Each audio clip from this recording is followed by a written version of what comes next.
His eyes snap open as he collapses to the floor, shirtless and trembling, wondering if he's actually been reincarnated as visions of magic swords and mystic orbs from his favorite game, resolving to flood his mind. This is the world of Dungeon Brave Soul, a fantasy realm of magic and romance he knows by heart, and his new life is about to kick off at the prestigious Grand Academy. It's April 5th, Slayer year 101, and the air is electric as massive crowds of students swarm the academy for the legendary entrance ceremony. But wait!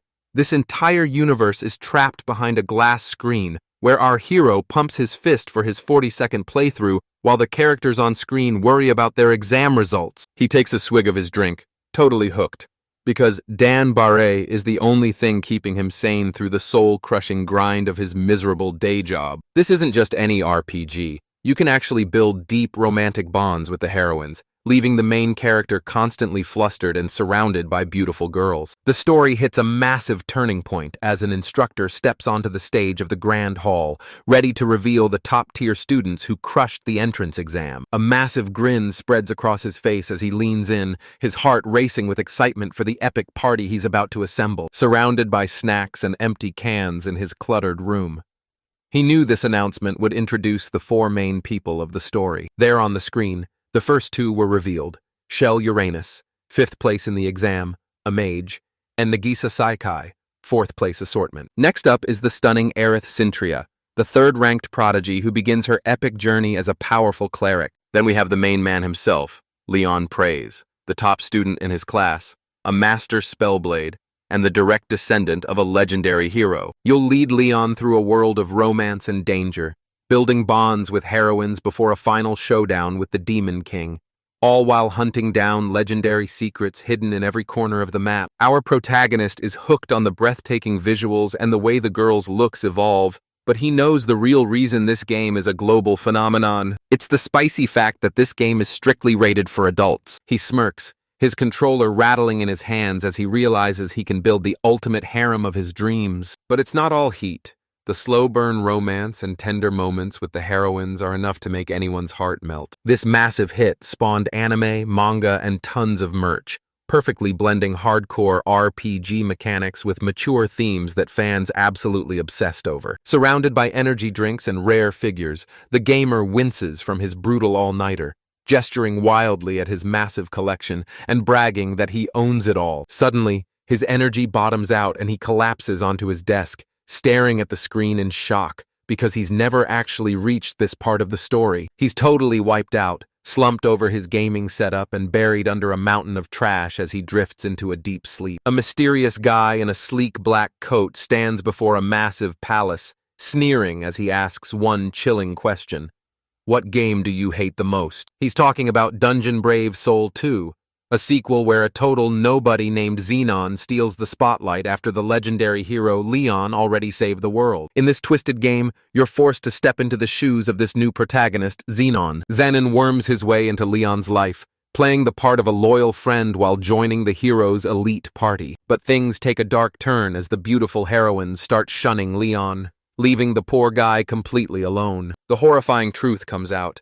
Xenon was systematically stealing them away, and now he's gloating over his prizes with a sickening smirk. Leon is trapped and helpless, forced to witness the ultimate betrayal as Xenon preys upon one of his closest companions. The hero's world crumbles as he watches the girl scream in pure agony, his heart shattering into a million pieces. Leon finally snaps, letting out a blood-curdling scream as he begs for this nightmare to finally end. With no one to answer his cries, Leon reaches out through a veil of tears, his gaze hardening with a terrifying new purpose as shadows begin to dance around him. Pushed to the brink of madness, he rips open the Demon King's seal, shattering the ancient chains before vanishing into the throat of a pitch-black abyss. There's no turning back now. The entire world is consumed in a blinding apocalyptic blast that erases everything. That's how the story ends. A beautiful journey twisted into a sick, horrific nightmare, leaving the young man cursing the name Dan Barre and swearing to never play this twisted game again. His burning hatred suddenly cools as he feels something real beneath his fingertips. A cold, intricately carved surface he doesn't recognize. His eyes snap open to a world he doesn't know, and his heart stops when he looks down to see a lean, powerful body that definitely isn't his. He scans the area in a panic, realizing he's standing in a massive royal suite dripping with more wealth than he's ever imagined. He stumbles toward a massive gold-framed mirror on the wall, his heart hammering as a reflection begins to take shape. The image clears, and he freezes in absolute shock at the stranger staring back at him. His brain goes into overdrive as he stares at the reflection of a sharp, dark-haired man he's never seen before in his life. The brutal truth hits him like a freight train. He grabs his head in agony, screaming the name of the man he loathes more than anyone else in Dambor. Zenon Baskerville. He drops to his knees, drenched in sweat and trembling as his reality shatters. A single question echoes in his mind. What is going on? Then, the chilling truth sinks in. He hasn't been reborn as a hero, but as the despicable villain from his favorite game.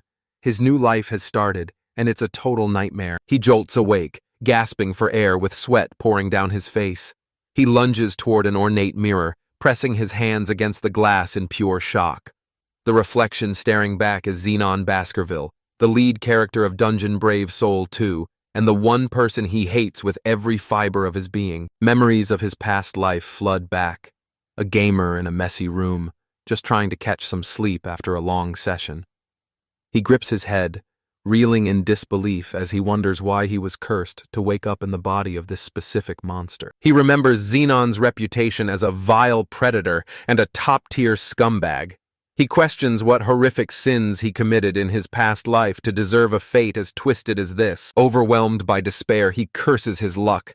If he had to be reborn, he'd give anything to be the real hero Leon, who's always backed by a squad of loyal friends. Suddenly, the door creaks open, snapping him out of his spiral. A young maid walks in with fresh laundry, but she freezes in terror when she sees him awake, stammering out an apology. He glares at her, demanding to know exactly who she is. The maid bows low, her voice shaking as she explains that she knocked, but entered only when he didn't answer. She pleads for forgiveness for her appearance and her intrusion, desperately offering to take whatever punishment he dishes out. He staggers back in total shock. The idea of punishing someone for something so small is insane to him, and her absolute terror makes his skin crawl. Then, the horror peaks as the maid turns around, bracing herself for her usual punishment. He spots faint scars on her skin, and a wave of dread washes over him. The real Zenon was a monster who brutalized this girl every single day. A sinister impulse from Zenon's soul screams at him to strike the girl, but he crushes the urge and coldly orders her to get dressed, threatening that the old Zenon wouldn't have been nearly this patient. While the maid waits outside, he grabs a pitch-black shirt, realizing that Zenon's entire wardrobe is as dark as the villainous path he's now forced to walk. Standing in the middle of his luxury suite, he's stunned by how gorgeous this minor character actually is, but he quickly snaps back to reality and demands to know the exact date. Her voice trembles as she reveals it's April 5th, year 101, a date that confirms his absolute worst nightmare. He is officially trapped inside the world of Dambor. That date hits him like a lightning bolt because April 5th is the legendary entrance ceremony for the Royal Academy, a day he remembers perfectly from his time as a pro player. He decides right then and there to head for the academy, but the maid stops him dead in his tracks by asking if he's skipping his morning training. He's completely blindsided when she explains that the original Zenon never missed a single morning of practice, a shocking level of discipline that was never mentioned in the game. She offers to make breakfast if he wants a day off, but he decides to stick to the script, demanding she lead him straight to the training grounds. He follows her through the massive estate only to find a wasteland of crumbling pillars and wild weeds, leaving him wondering if this dump is actually where a high-tier villain trains. He snatches a blade from the rack and the weight feels perfect, as if his soul is finally fusing with Zenon's body and making every movement feel like second nature. His eyes locked onto a row of battered training posts, realizing this body's insane power came from years of brutal, relentless grind. He focused his will, swirling a vortex of dark energy into his palm until a wicked black blade materialized. That blade of pure void erupted from his hand, slamming into the target with world-ending force. The post didn't just break, it disintegrated in a violent explosion of shadows and flying wood. He was stuck in a total paradox. The original Zenon was a magic-mastering workaholic, yet he was infamous for being a total homewrecker. The mystery was deep, but if he was going to live in this skin, he had to uncover the truth behind the man. Then, A massive realization hit him. He only hated Xenon because of his future reputation. Since today was the school entrance ceremony, none of those scandals had happened yet, meaning Xenon was still technically an innocent man. Suddenly, the future looked bright. He could ditch the drama, live a chill life, or even help the hero slay the Demon King. His daydreaming snapped shut when a maid arrived with water, and he surprised her by offering a polite apology and checking on her well-being. Those simple words of thanks made the maid freeze like a statue as her basin rattled in her hands. Levienna's mind was absolutely racing.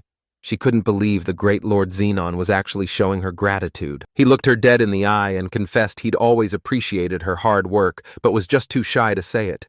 Levienna could only gape at him, her jaw hitting the floor in total silence. Her heart hammered against her ribs as he promised to cherish her loyalty from here on out. In that moment, he swore a silent oath. He would never become the villainous Xenon, choosing to rewrite his destiny right then and there. The sudden kindness was overwhelming, and Levienna burst into tears of pure joy, sobbing that this was the greatest day of her entire life. Shocked by her reaction, he apologized for being so distant and asked for her support, which she accepted with a tearful, enthusiastic nod. After their emotional moment, he stepped into a lavish carriage while Levienna waved a tearful goodbye, begging him to stay safe. As the wheels turned, he realized the original Xenon must have been a total monster if a basic thank you could cause such a massive scene. Her desperate cries echoed after the departing carriage, begging her young master to return home in one piece, while he just stared back in total annoyance. Now that he was finally alone, he slumped back with a heavy sigh and locked his fingers together, facing a massive dilemma. Should he actually stick to the game's original script? He replayed the timeline in his head. The hero, Leon Brave, is supposed to spend 2 years hunting the Demon King with his harem, and that epic journey starts right now at the entrance ceremony. But there was no way he'd play along, because he believed in true love and refused to let the heroines be betrayed.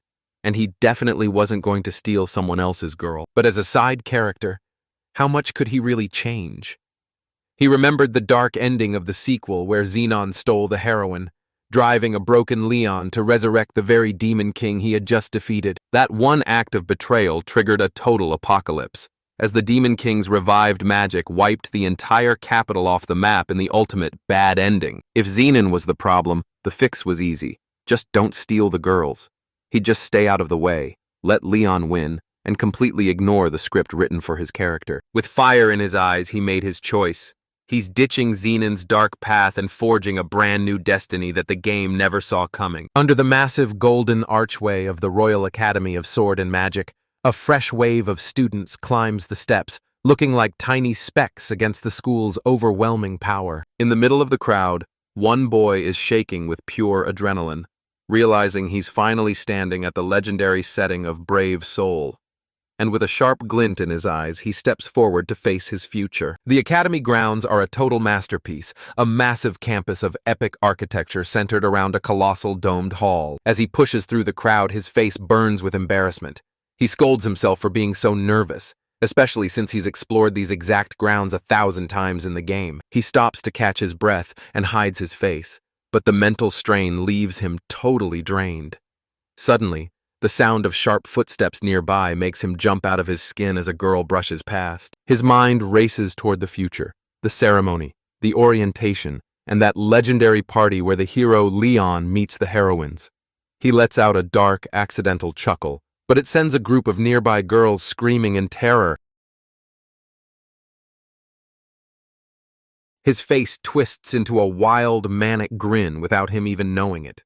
As he turns around, 2 more students catch a glimpse of his expression and recoil in absolute horror. The terrified girls scramble away, leaving him standing there in total silence as he swears a solemn oath. He must never laugh in front of another human being again. Later, sitting all alone in the massive auditorium, a sudden wave of loneliness hits him. He quickly shuts it down, reminding himself that he's Xenon Baskerville, the brutal villain who doesn't need anyone. His dark thoughts are cut short by a booming voice from the stage. An old official announces it's time to reveal the top students from the entrance exam, and Xenon's head snaps up in anticipation. The rankings finally begin. The headmaster's voice echoes through the hall, calling out Shell Uranus for taking 5th place, and she stands up to accept the honor. She's a noble from the frontier, and the childhood friend who convinced the hero, Leon, to enroll in the first place. She's a specialized mage, built to blast enemies from the backline with devastating offensive magic. The rankings keep rolling, and taking 4th place is Nagisa Saikai. Zenon's heart skips a beat as he spots another major player, a girl known for her wild energy and endless curiosity. This samurai powerhouse comes from the east, the daughter of a legendary dojo master who swings her katana faster than even Leon can blink. But Zenon knows her secret. A deep darkness haunts her soul, and saving her from it is the only way to unlock her true path. Then the 3rd place spot goes to Aerith Centria, a noble girl with a twisted past thanks to her criminal father. She's a cleric raised within the church walls, but Zenon is completely distracted by her stunning figure, instantly crowning her the goddess of beauty. He shudders, remembering her original tragic fate, a broken victim destroyed by his own hands, and vows right then to change her future forever. Suddenly, the headmaster's voice thunders through the hall, announcing the Academy's 2nd place runner-up, Zenon Baskerville himself. His brain is spinning because every single heroine is drop-dead gorgeous, and he's dying to jump into their stories. He lets out a shaky laugh, struggling to wrap his head around this insane reality. But the headmaster's sharp, commanding shout snaps him right out of his trance. Zenon jumps in his seat. He needs to get his head back in the game, and fast. He looks up only to find every single person in the hall staring him down. Cold sweat pours down his face as the terrifying truth hits him. He completely missed his cue to stand up. The crowd explodes into whispers about the infamous Baskerville name, the evil twins, rumored to be king killers and traitors to the crown. Zenon panics as the headmaster calls him out, warning him that while his grades are impressive, this academy treats everyone as equals and won't tolerate any noble arrogance. He stays frozen in his chair, his mind racing with pure dread because he totally blew the timing to stand up. He calculates his next move, knowing that standing up now would look pathetic and make him a target for bullies. Instead, he flashes a bold, defiant smirk and declares that while he respects the advice, he's intentionally choosing to stay seated. His bold challenge left the entire student body frozen in a state of absolute bone-chilling shock. In the middle of the dead silent crowd, the heroines couldn't tear their eyes away from the unfolding chaos. The headmaster gripped the podium until his knuckles turned white.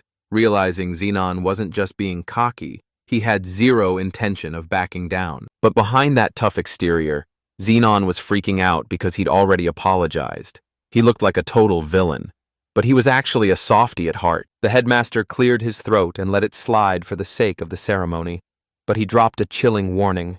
Change your ways, or face the consequences, leaving Zenon completely stunned. While the ceremony rolled on, Zenon kicked himself for the bad timing and his weird new name, right until the headmaster called out the top-ranked student and class president, Leon Brave. This was the legendary Leon Brave, the son of a hero destined to seal the Demon King, the game's one and only protagonist, a commoner-turned-prodigy rune knight who mastered both blades and magic. Zenon felt a massive jolt of electricity seeing the very character he'd played as 1,000 times standing right there.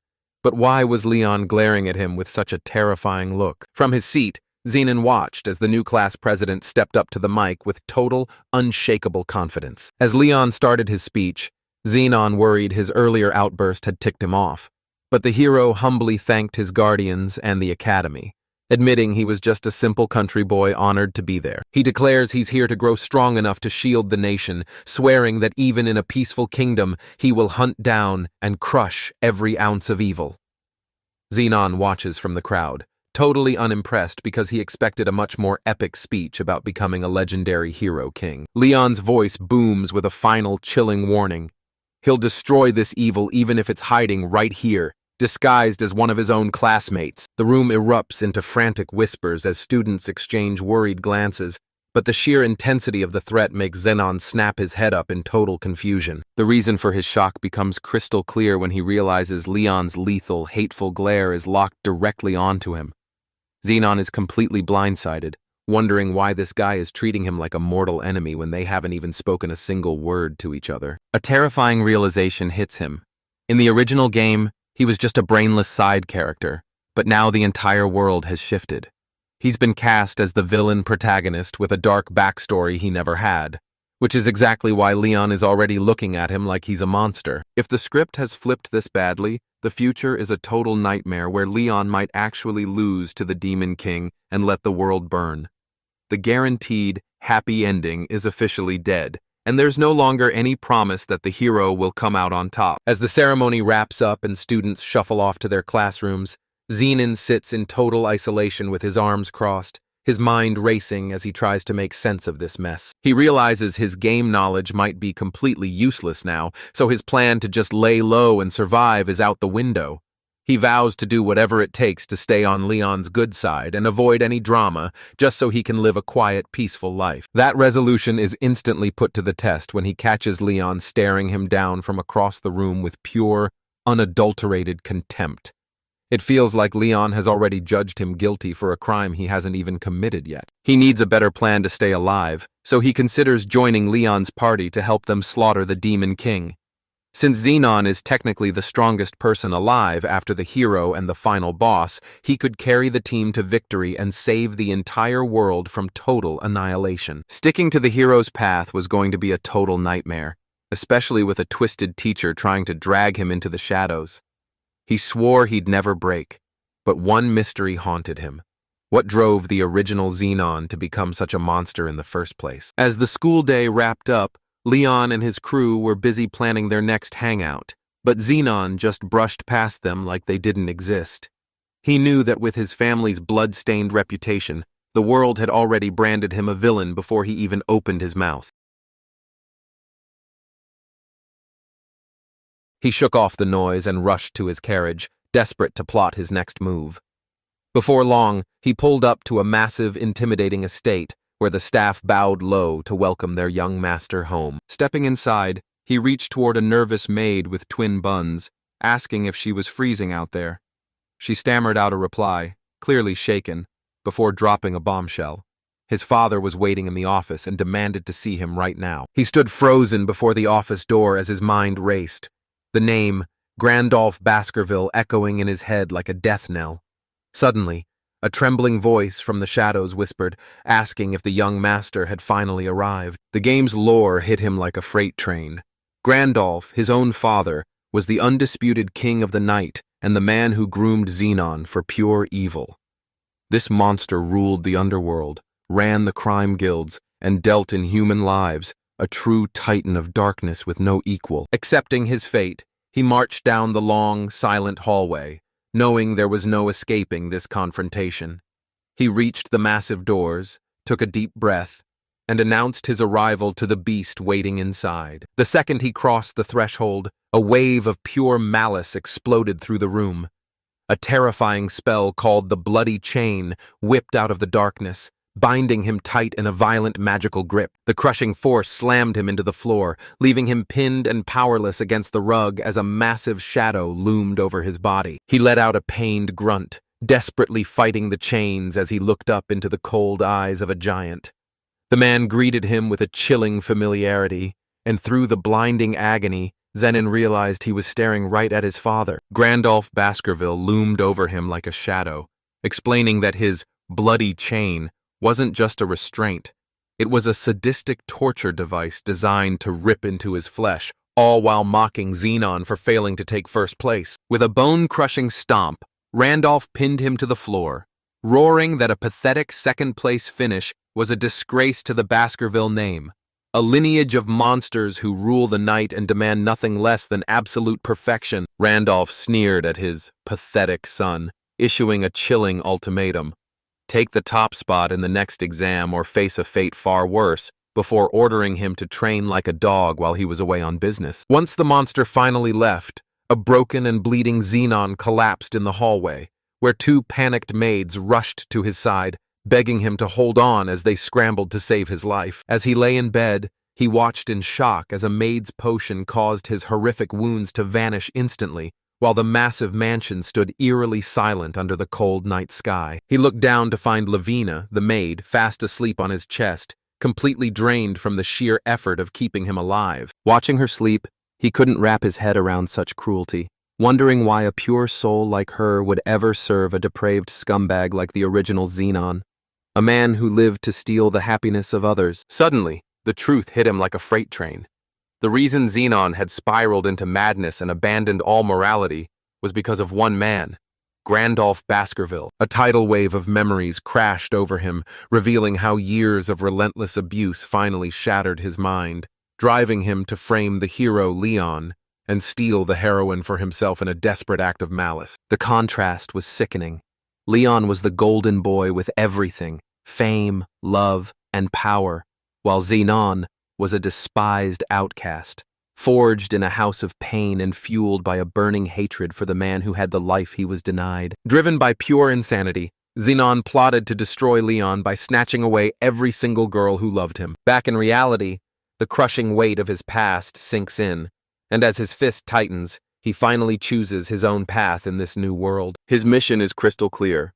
There's one target he has to take down before he even thinks about the Demon King. Randolph is the target. A man so vile he doesn't even deserve to draw breath. With fire burning in his eyes, he swears to live life on his own terms, shattering the game's script and defying his father's twisted will. Suddenly, the door flies open as the maid, Liviana, trips and lunges straight for his bed, screaming, "Young master!" in a total panic. She slams right into him, gripping him tight as his face turns bright red from the shock of the sudden hug. Realizing how awkward this looks, she lets out a piercing shriek that echoes through the massive, silent Baskerville estate. Once the chaos dies down, he sits under the morning sun, desperately scribbling away to map out his master plan. He needs to verify his game knowledge fast, so he grabs a quill and starts listing every quest and secret location in Japanese. He maps out every future event to secure his survival, scribbling his master plan in Japanese so no one in this world can ever crack his code. With his secrets locked away, he sets the pen down. But a chilling realization hits him. How the hell is he going to survive in this brutal new reality? One massive wall stands in his way, a monster he must eventually crush, his own father. Running away isn't an option because his father would hunt him down with assassins, and if he changes the plot too much, he'll lose his only edge against the hero, Leon. He prays the Demon King gets sealed like the original story, but dread washes over him. If Leon fails, this entire world is going to burn to ashes. Staring at the ceiling of his lavish room, Xenon knows he needs raw power to survive, so he takes a deep breath and commands his status window to appear. A glowing holographic screen cuts through the dark, confirming he's a magic swordsman with a swordsmanship stat of 20. He's got the same class as the hero Leon, and in this world of Dambor, there are no levels. Only pure skill and mastery determine who lives or dies. His eyes scan the list. Swordsmanship, dark magic, and training are all at 20. But something about those numbers feels completely off. He gets why his combat stats are high, but he's baffled by his training proficiency, praying he never has to find out what that actually means. He traces the edge of the glowing display, realizing this isn't a game. There are no save points, no settings, and absolutely no way to load a previous life. Determination burns in his eyes as he plots his path to power, knowing he must grind his skills to their level 50 cap to unlock the most elite, high-class jobs. He craves the raw strength of legendary gear, from armor that skyrockets his stats to mystical relics that grant him forbidden magic and ultimate protection. Now he just needs to find them, whether he buys them from a shop, loots them from a deadly dungeon, or earns them as high-stakes rewards. He stands up as a cold reality hits him. Dungeon loot is a total gamble, and the truly god-tier items are locked behind auctions that cost a literal fortune. Staring out the window, he knows he can't sabotage the hero, Leon, because if he steals a key item and the hero falls to the Demon King, it's game over for the entire world. As he weighs this dangerous gamble, a sudden knock shatters the silence of his massive bedroom, and a soft voice asks to enter. A maid enters with a breakfast tray, and Xenon instantly recognizes the meal. This levy set isn't just food, it's a powerful combo that heals wounds and wipes away status ailments. He gives her a warm smile and thanks her, sending the poor girl into a total panic as she stammers that she's just doing her duty. Those simple words of thanks hit her like a freight train, and as Xenon calmly sips his coffee, the maid's face turns bright red until she literally gets a nosebleed from the excitement. Her heart raced so fast she literally got a nosebleed that splattered all over the floor. Mortified, the maid scrambled to apologize and bolted out of the room. leaving Xenon staring at the bloody mess in total shock. He sat back down to finish his meal, laughing at how ridiculous the whole thing was. Who knew a simple thank you could break someone? But honestly, he was starting to love just how much she worshipped him. Later that day, Zenon strutted through the mansion in a sharp suit, looking every bit the noble. He crossed paths with the head butler, Zaius, and realized he already had powerful allies, meaning the original Zenon's pathetic attempts to steal another man's girl were totally pointless.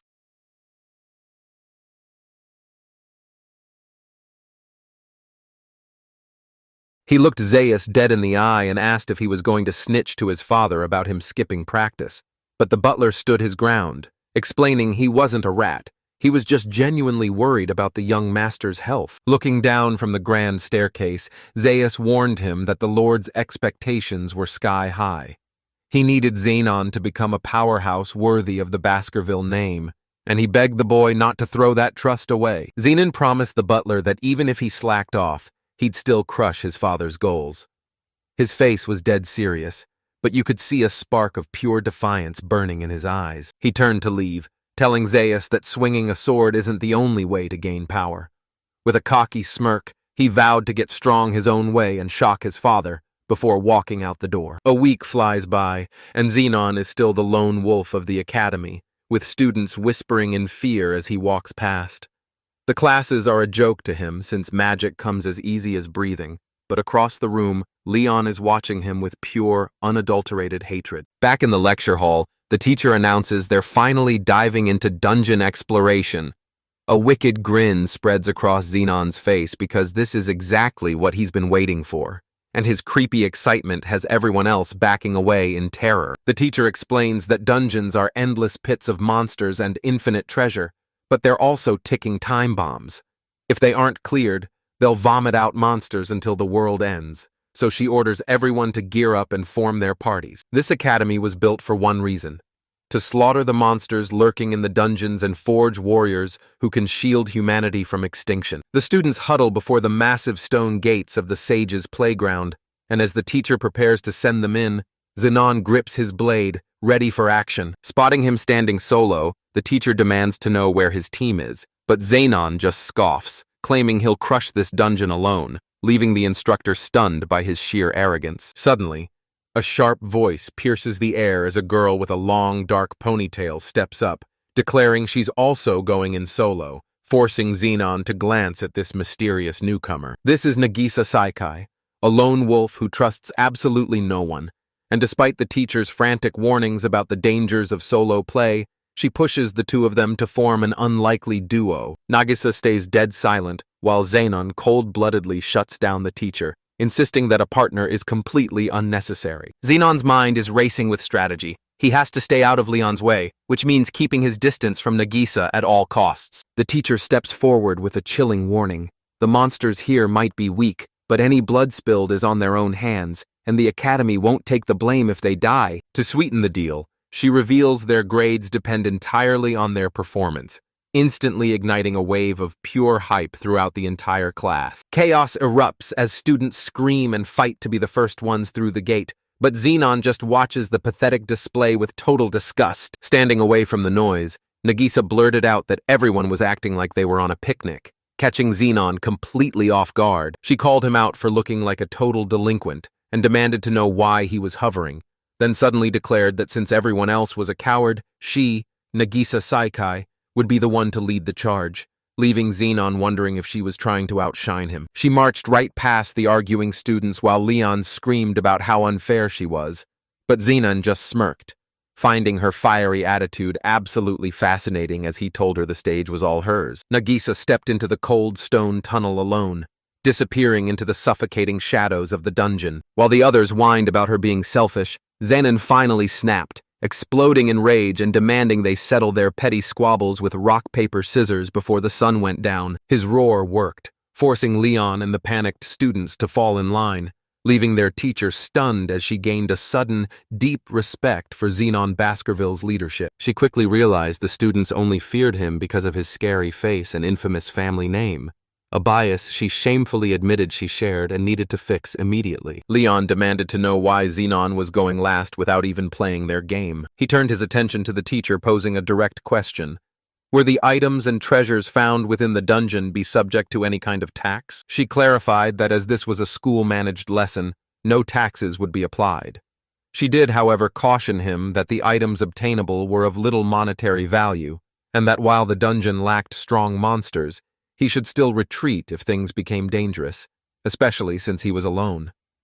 A sly smile spread across Xenon's face as he expressed his relief and his intent to search diligently for items. Xenon brushes her off with a cold wave and walks away, leaving the teacher feeling proud of her care. But his mind is racing with a horrific memory from the game where she's found chained and broken in a basement. He clenches his fist, swearing an oath that he will never let that dark future happen. With his resolve hardened like steel, he stands before the dungeon's gaping entrance, ready to crush anything inside. Deep in the stone depths, Xenon strikes. With a flick of his wrist, he unleashes Shadow Edge, firing a lethal volley of dark blades that make the slimes explode into gooey fragments. The shadow projectiles scream through the cavernous hall, and with one brutal sword swing, he clears the entire path of enemies. He pauses to think, realizing the layout and the dropped slime cores are identical to the game he knows so well. This confirms everything. It's just a pathetic tutorial zone filled with weak mobs and zero traps, making it a total breeze to clear on his own. Now moving with absolute confidence, he carves through the remaining slimes with total contempt. This is just a warm-up, but as he grabs the loot, his thoughts turn to the real threat, the monstrous beast waiting for him at the very bottom. He stays sharp, though, as another massive horde of slimes fills the next room. He scoffs at the small fries and leaps right into the middle of the pack. He lands with a wicked sneer and his sword held high, taunting the creatures and declaring they're nothing more than pathetic punching bags. The monsters swarm him from all sides, but he just grins through the sweat as he wipes them from existence. The carnage finally ends, and standing alone at the top of the grand staircase, he prepares to push forward into the next level. Slumped against the stone wall and bleeding, Xenon seethes with rage at his own weakness, hating that he needed help against such low-level trash. This memory takes him back to the dungeon's third floor, a slaughterhouse where only the strongest three had any hope of reaching the bottom. He remembers watching the weaklings line up for healing and scoffing at the sight, certain that these brainless fools would only drag him down. Aerith's soothing magic flows without end, proving why she's the legendary sage with a mana pool that never runs dry. As he watches her, a sudden terrifying wave of vulnerability washes over Xenon, catching him completely off guard. He cracks a hard slap across his own face to snap out of it, realizing that falling for her would be a total disaster for the Demon King's resurrection. He turns to leave, but Aerith cuts him off, looking him dead in the eye to ask if he's really the infamous Baskerville. He identifies her as the Academy's third-ranked powerhouse, Cantry, as she flashes a smile and addresses him as her junior. She offers to mend his wounds, but he brushes her off, claiming he's perfectly fine. He mocks the dungeon as a total joke and demands to know why she's wasting time instead of moving up. Aerith gives him a gentle look and explains her simple truth. She just can't turn her back on anyone who's suffering. He can't stop thinking about Aerith Centria, the ultimate symbol of self-sacrifice who would literally die for a stranger. He remembers her doing exactly that in the game. When he asks why she isn't moving ahead, she just smiles, saying her friends gave her the green light because she believes no one should be left behind.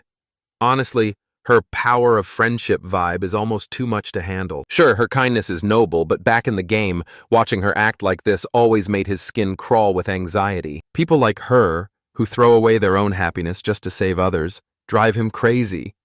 He knows she's a saint, but her selfless nature honestly just gets on his nerves. He shakes off the thought and turns to walk away, deciding it's not his place to lecture her.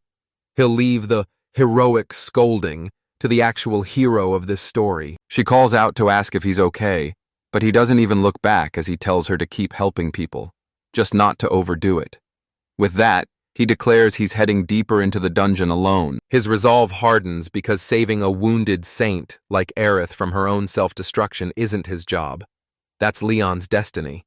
As the villain, His only duty is to make a cool, dramatic exit. He spins around and marches toward the dungeon's gaping maw, descending the pitch-black stairs into the terrifying abyss below. He reaches the 4th floor, only to be greeted by a swarm of horned, rabbit-like monsters charging straight at him through the shadows. He flicks the blood off his blade with cold precision, certain that his weak classmates are miles behind while Leon, Seal, and Agisa have already stormed the dungeon's deepest depths. He imagines the hero's party clashing with a massive shadow beast, convinced that Leon has already crushed the monster into dust. Surrounded by a mountain of monster corpses, he feels completely underwhelmed.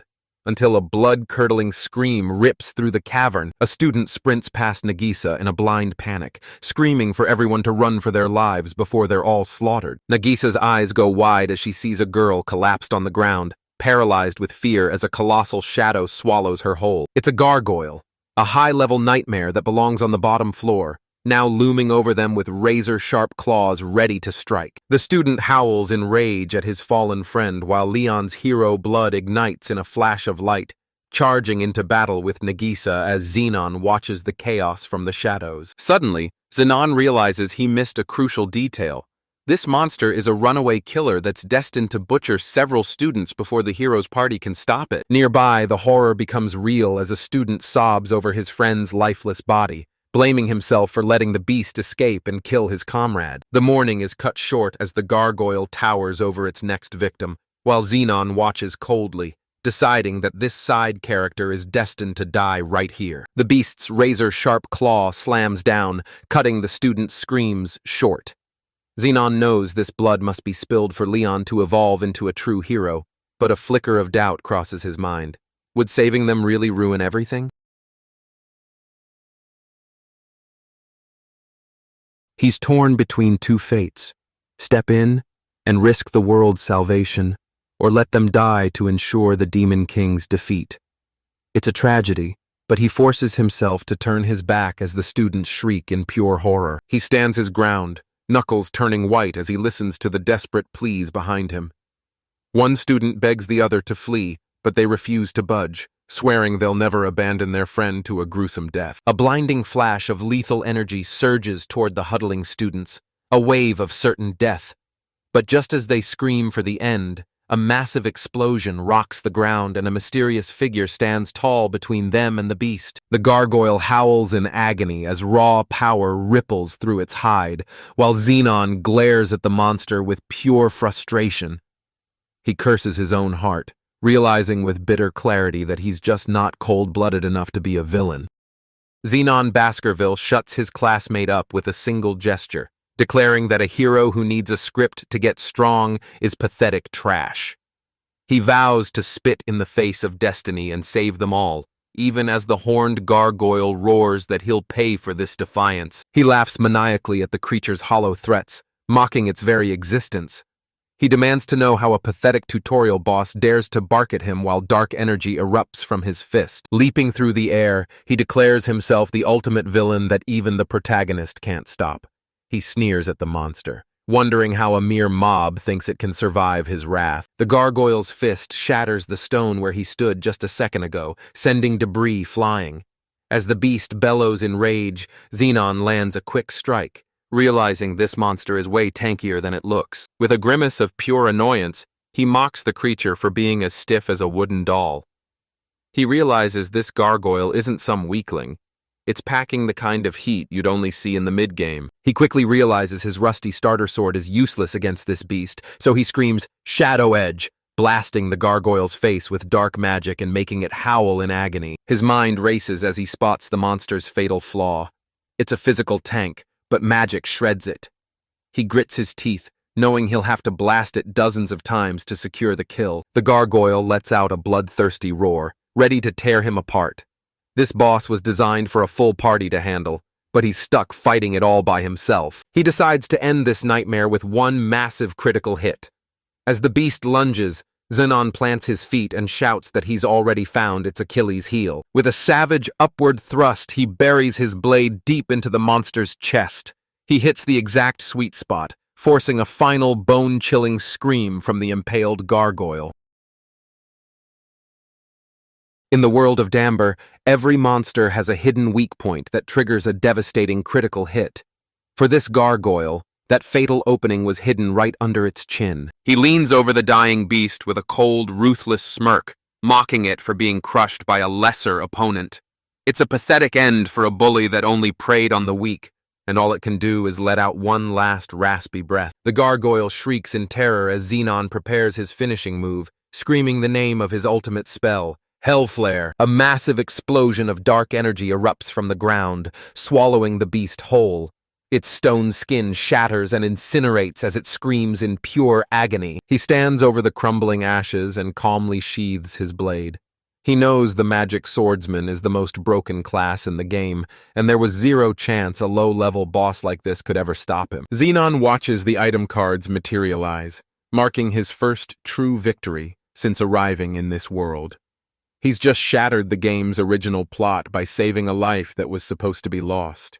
And now he turns his attention to the survivors trembling in the cave. He strolls toward them with a casual wave, asking if they're all right while the male student kneels over his wounded companion. The boy looks up, sweat dripping from his brow as he stares at the empty potion bottles that signal their total defeat. Seeing their desperate situation, Xenon holds out a handful of potions and tells the stunned student to take them immediately. The student hesitates, worried he has nothing to give in return.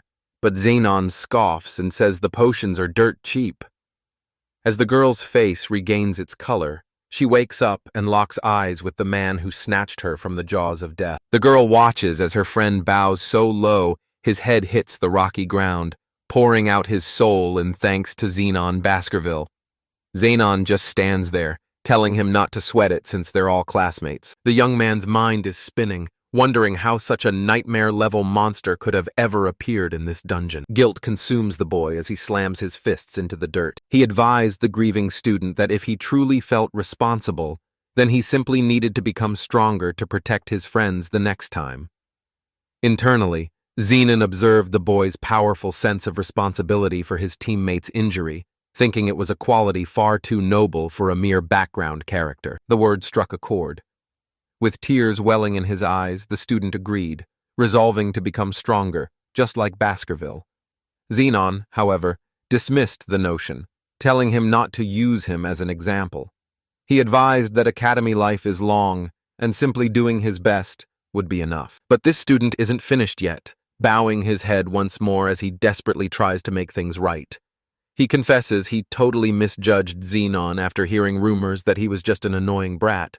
But Xenon stays stone-faced, listening in silence. He spills everything, admitting he thought Xenon was a villain because of his terrifying face and his family's rotten reputation. But now, he's realized Xenon is actually a great guy, though Xenon just brushes it off with a cool, "Yeah, I already knew that." The student drops into a deep bow, haunted by how they all treated Xenon like a ghost before he risked his life to save them with those precious healing potions. He's practically begging for mercy, admitting he was dead wrong about everything. This sudden honesty catches Xenon completely off guard, and a faint blush creeps onto his face as he realizes this is his first real conversation with a classmate. Overwhelmed by the awkwardness, he tells the kid to forget it, agreeing that his face is scary and his family is evil, before handing over a mysterious ornate object. He thrusts a stick of monster-repelling incense toward the boy, ordering him to use it to escape the dungeon safely while he charges further into the darkness alone. He explains that this powerful charm is more than enough to ward off the pathetic monsters lurking in these upper floors. Overcome with emotion, the student swears a solemn oath that he will find a way to repay this massive debt of gratitude. With a casual thumbs up, Xenon tells him to worry about the favor once he's actually successful, before turning his back to face the lightning-charged wolves prowling the depths.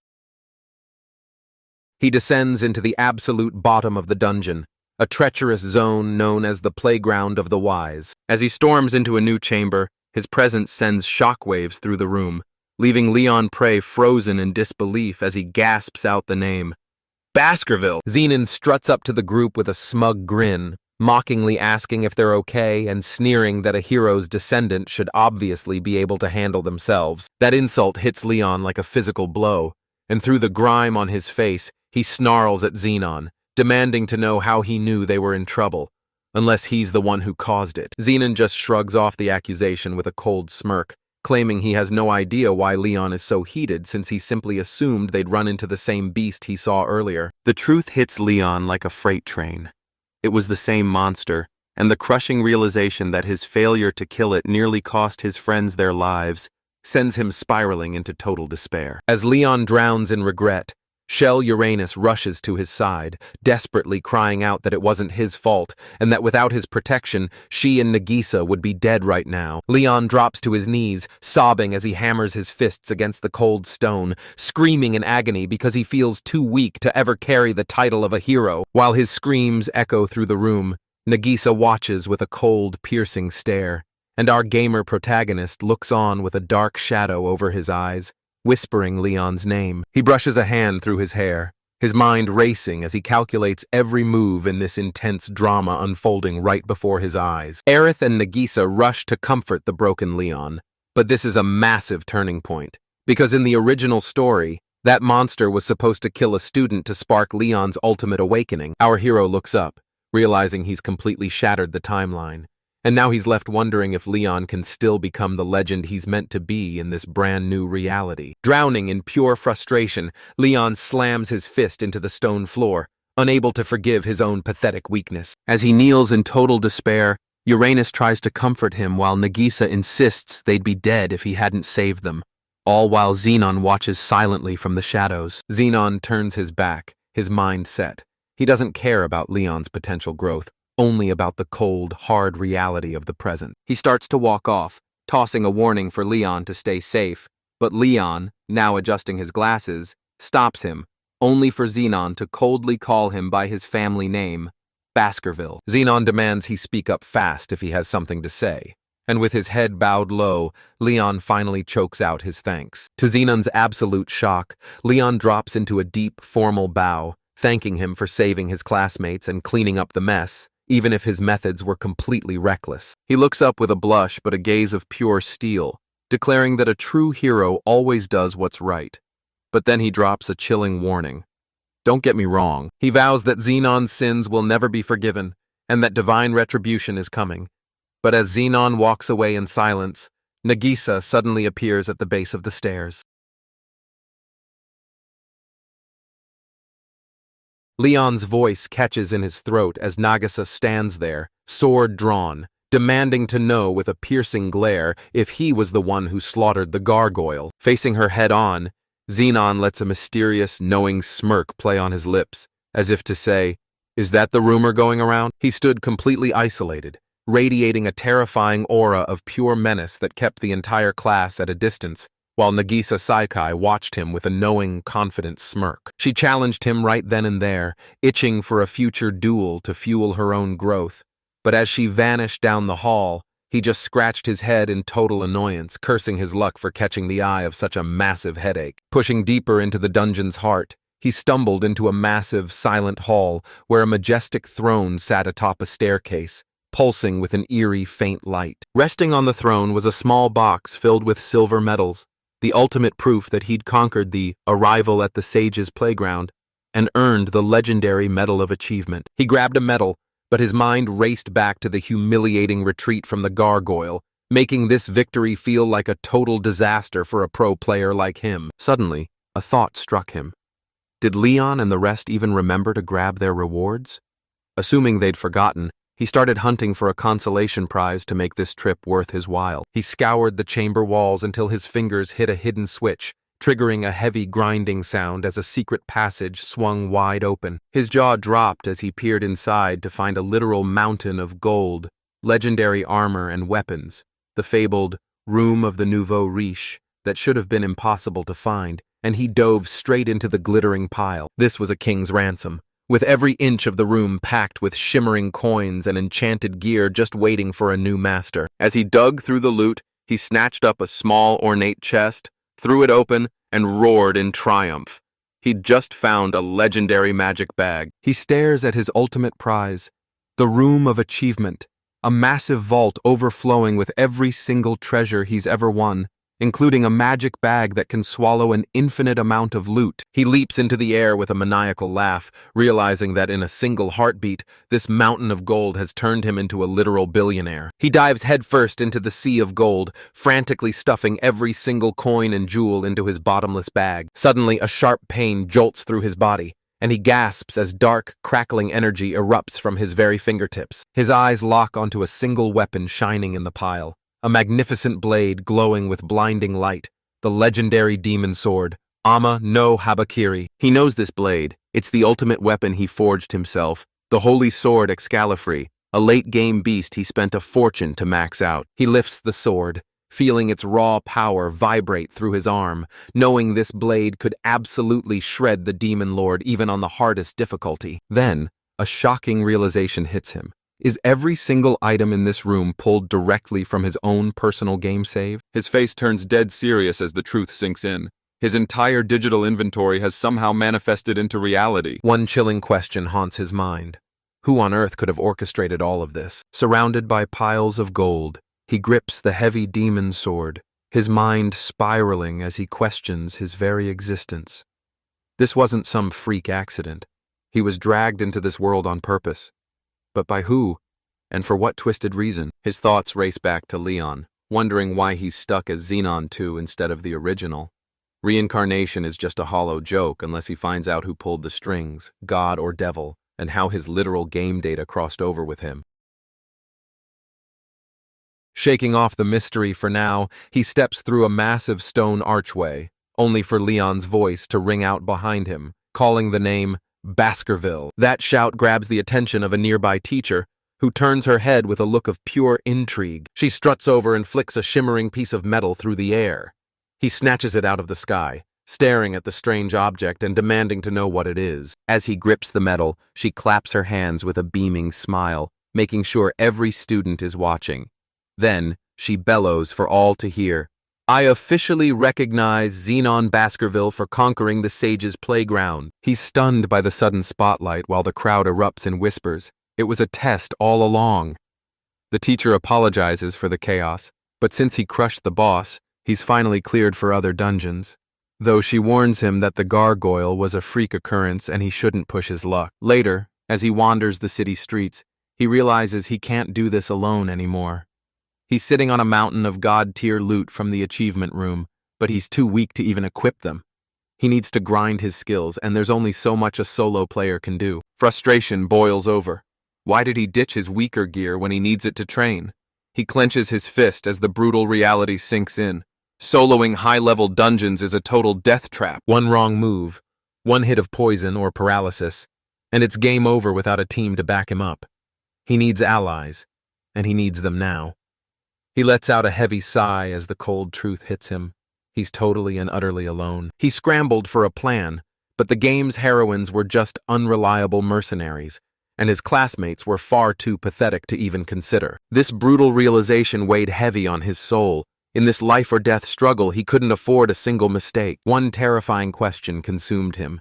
In this twisted reality, is there even a continue button, or is death final? He turned to a dark alternative. The Slayer Kingdom's slave trade, where magic guarantees absolute loyalty, and he knew he'd have to cross that line to survive. His path was set, and he marched toward the towering, ominous slave auction where the air was thick with greed. An usher in a top hat grovels before the young master Xenon, escorting the heir of the basketball family to a VIP seat at the very front. Xenon sat back with a cold stare, plotting to build a loyal army and seize control of the underworld just to crush his own father. The auctioneer stepped onto the grand stage, raising his arms to the elite crowd as he roared that the auction had officially begun. Chains rattled as a terrified girl, a scarred brute, and a long-haired woman were dragged out, sparking a wild bidding war, while Xenon watched in silence. The next prize was a stunning blonde youth with blue eyes, and as the starting bid hit a massive 100,000, Xenon's eyes remained locked on the stage. He watches the chaos unfold while checking his pockets, but his stash from the training room is running bone dry. With his remaining gold, he can barely afford a couple of slaves at most. He needs elite warriors, and he can't afford to waste a single coin on a weakling. He reaches into his coat and pulls out a mysterious, ornate key fitted with a glowing lens. He presses the god's eye to his face. a legendary relic he swiped from the training room. It was built to analyze monsters, but he's about to use it for something far more devious. The world shifts through the lens as he scans the slaves on stage, watching in awe as glowing data panels pop up to reveal every single one of their hidden secrets. This artifact is a total game changer, exposing a target's raw skills and mastery in an instant. In the heat of battle, being able to read an opponent's every move before they even make it is a massive advantage. He scoffs at the pathetic lineup, completely disgusted by what's on display. To him, anyone without combat skills is pure garbage. He has absolutely zero use for a useless charm ability. Sure, skills can be learned, but your starting stats dictate how fast you'll evolve. Unfortunately, the elite talent he's hunting for is nowhere to be found in this mediocre crowd. Frustrated, he turns his back on the stage and storms down the stairs, leaving the wealthy nobles to their mindless gossip and expensive wine. He decides to find his warriors elsewhere, but just as he's leaving, a booming announcement echoes through the hall, revealing the final slave of the day. The auctioneer roars, introducing a legendary prize as powerful as a dragon, an Oni girl dragged all the way from the northern continent. This shocking reveal stops Xenon dead in his tracks. His eyes bulge in total disbelief as a stunned gasp escapes his lips. Standing there is a pale girl with snow-white hair, a golden eye on her forehead, and sharp red horns, the unmistakable mark of a yoni. It's her, the legendary Urza White Ogre, but what on earth is she doing here? As she stands there bound in chains on the auction block, a shocking truth hits him. This is impossible, because Urza isn't even a character from Dungeon Brave. He remembers her from Holy War of Wall Road, a totally different war game where she was a powerhouse ally. Her presence here makes absolutely zero sense. While he reels from the shock, the auctioneer screams that Oni are a legendary race that stays young and powerful forever. The crowd goes feral, and the price explodes from $500,000 to a staggering $2.5 million in seconds. He struggles to wrap his brain around this twisted reality. Is this world a massive crossover between Dungeon Brave and Holy War? Or have they been one and the same all along? Another bidder screams out $5 million as he tries to make sense of it all. Since the same devs made both games, a shared universe is possible. And then he remembers her insane stats. Level 11, body enhancement, level 13 fighting spirit, and level 9 spearmanship. Those were her base skills, making her the ultimate weapon he's been hunting for. In the original story, she starts as a slave before joining the hero, but if he buys her now, he'll shatter the entire plot. She'd be loyal to him instead of the protagonist. Is this some kind of insane world-breaking exploit? His resolve hardens like steel as he stares down from the balcony, his eyes locked onto the stage below. On the floor, the auctioneer screams out a bid of $6.5 million, begging for more. Zenon stands up from his seat, ready to make his move. He thrusts his hand into the air, his voice booming, $10 million, over the crowd's whispers. While on stage, Urza stares up through a veil of tears as he clenches his fist in determination. That insane bid hits the room like a physical explosion, leaving the crowd gasping and questioning his sanity. Yet he stands tall with his arm raised high like an unshakable pillar. He knows exactly how reckless this is. 10 million gold could gear up an entire army for the final boss. And for a split second, he realizes he's gone completely overboard. But the doubt vanishes instantly because in the original story, Urza was supposed to be saved by the hero, while the scumbag noble who bought her met a gruesome end. He embraces the villain's path without a second thought, caring nothing for the hero's destiny, as the auctioneer screams out the 10 million gold bid, daring anyone else to challenge him. The staggering weight of 10 million gold chokes the room into a dead silence, leaving the auctioneer drenched in sweat and the audience staring in pure, unadulterated shock. He stays cool as ice, giving a casual wave while Urza gazes at him with wide-eyed wonder, and he just smirks, leaning back with his arms crossed despite his terrifying appearance. He leans in and whispers to the stage, telling her there's no reason to be afraid because he's here to save her, sending a massive blush across her face as she shyly looks away. Suddenly, a fat noble jumps up and screams out a counteroffer of 10,500,000, forcing the startled auctioneer to announce the new, higher price. Xenon doesn't even blink before crushing him with a 12 million gold bid. And as the gavel slams down, The crowd erupts in cheers for the man who just spent a fortune to claim his prize. The entire hall explodes into a deafening roar of applause as Zenon claims his victory with a cool, satisfied wave. A short while later, Zenon stands in a secluded chamber with his payment ready, waiting anxiously before a set of massive, heavy curtains. The curtains swing wide to reveal Urza, standing all alone and barefoot on a plush rug in the center of the extravagant room. She charges toward him and clings to his leg with a joyful cry, swearing her life to her new master and leaving Zenon absolutely stunned by her energy. With eyes sparkling with devotion, she vows to serve him forever, a total shock to Zenon, who remembers her as a cold, emotionless doll from the game. He's totally floored, unable to believe this cheerful girl is the same white ogre from the game, but he quickly masks his confusion when she notices his silence. Just then, a stout man in a top hat scurries over,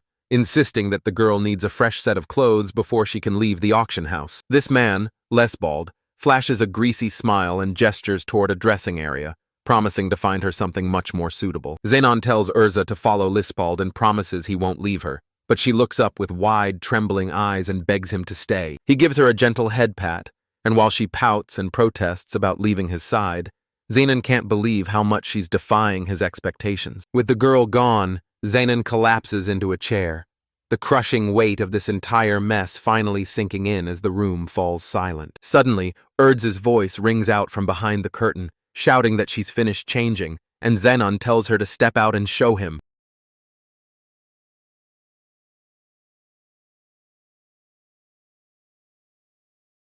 The heavy fabric twitches, lifting just enough to reveal the hem of a fresh dress and a pair of gleaming, polished shoes. Urz throws the curtains wide and beams at a stunned Zenon, but while he loves the shoes, he's shocked to see she's only wearing a basic tunic. The manager, Lisbald, suggests ditching the slave collar, but Zenon's face turns cold as he glares at the metal band branded with his own name, Zenon Vaskerville. Urz immediately protests, explaining that the collar is her only shield. Without his name engraved on her neck, she's in constant, deadly danger. Zenon crosses his arms, demanding to know what could be so terrifying, only for Lisbald to drop a bombshell. A slave without a master has absolutely zero rights. Urz's expression turns hauntingly grave as she explains that as an Oni, she could be snatched and brutalized in broad daylight, and the world wouldn't even blink. Lisbald warns that without proof she's Zenon's property, she'd be dragged away instantly, sending Zenon spiraling into a dark, grim memory. The brutal reality is laid bare. In this kingdom, her horns make her a hunted runaway, even though Zenon hates the very idea of putting a collar on a girl. She spins to him with a radiant smile, beaming reassurance as she proudly declares the collar marks her as his, and she absolutely adores it. He looks away, his face tangled in conflicted thoughts, then quietly admits he'll accept it for now, though doubt still lingers in his eyes. "Let's roll," he says, motioning toward a pair of grand double doors, promising they'll have privacy and peace to unwind in their room. He ushered them into a lavish chamber, dominated by a grand circular bed swathed in silky fabrics. As the manager left, Zenon's unease deepened, sensing the room's hidden meaning. But Urza was oblivious to his worry. Cheerfully, she began shedding her clothes, eager to fulfill what she thought was her role. Suddenly, she yanked off her tunic with no hesitation, shouting in shock and throwing all modesty to the wind. Zenon lunged forward, snatching the fabric to shield her and ordering her to get dressed. Urza blinked in confusion, asking if they weren't supposed to make a baby, but he blurted out a firm, flustered denial. He jabbed her forehead hard, stressing she was dead wrong.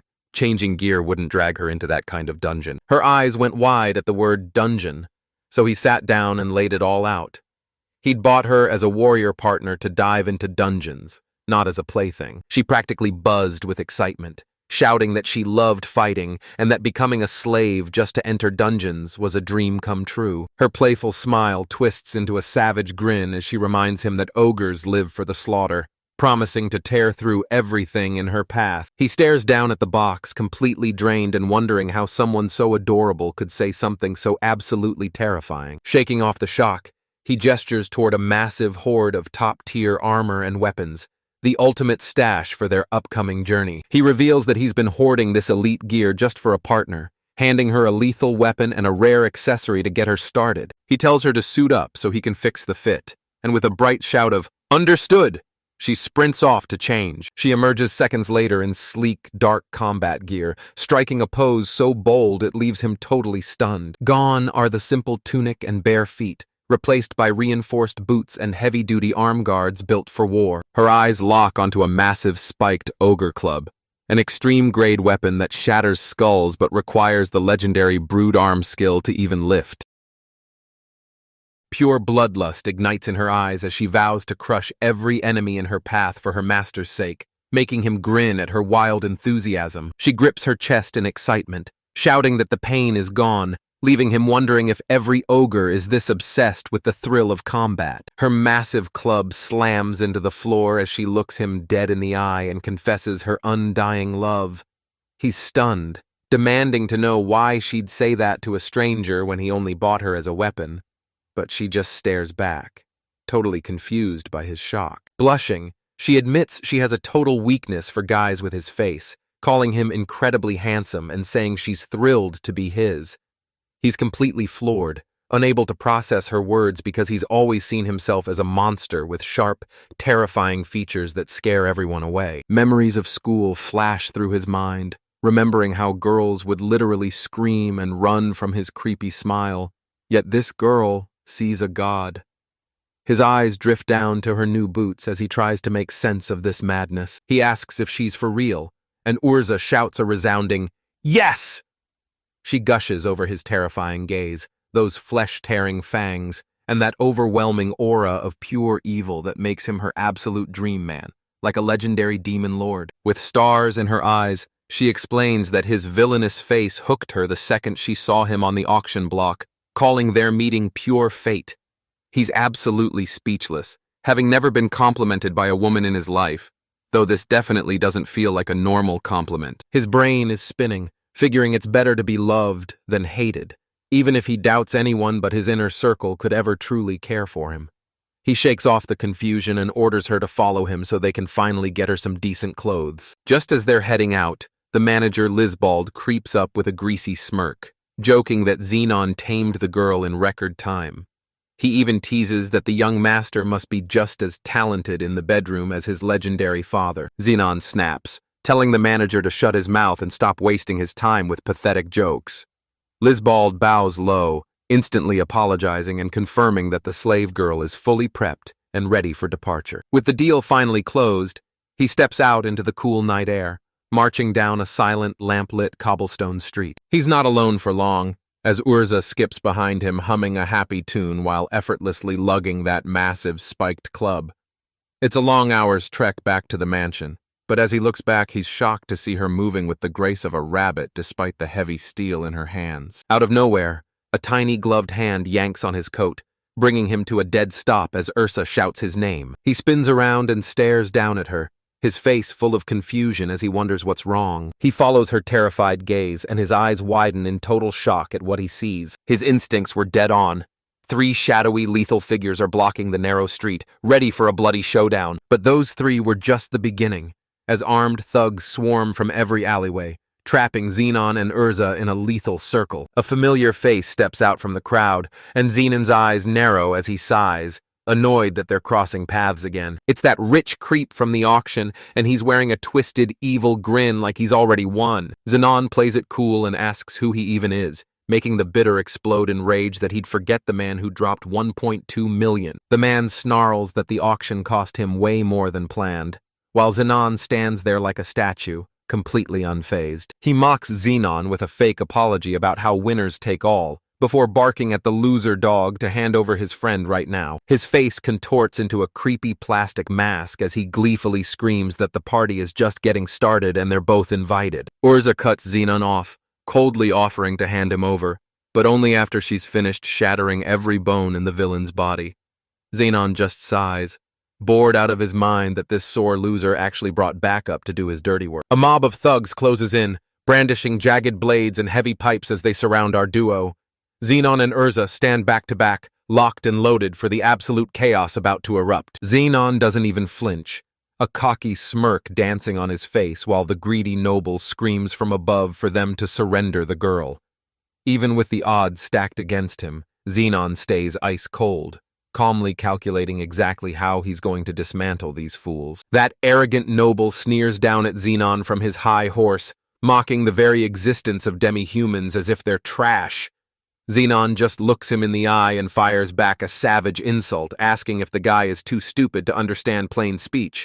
Urza grips her weapon with white-knuckled rage, her blood boiling at the thought of anyone treating her kind like second-class citizens. Xenon shuts down the noble's tantrum with a bold claim. She belongs with him now, and he's never letting go. Urza's heart skips a beat as she blushes furiously, while the villain loses his mind, screaming that he'll slaughter Xenon where he stands. The noble keeps barking about his massive wealth and status, bragging that he'd drop 12 million without blinking.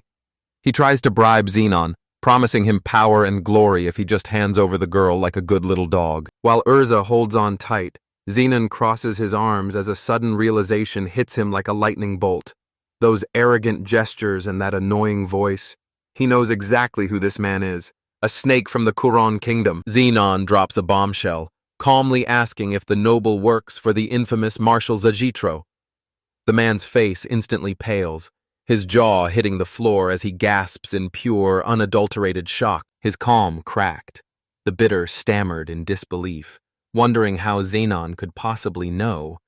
Xenon just smirked, remembering that while this minor player's name escaped him, he and another had faced off as enemies in the game. Holy crap. His game knowledge was razor sharp.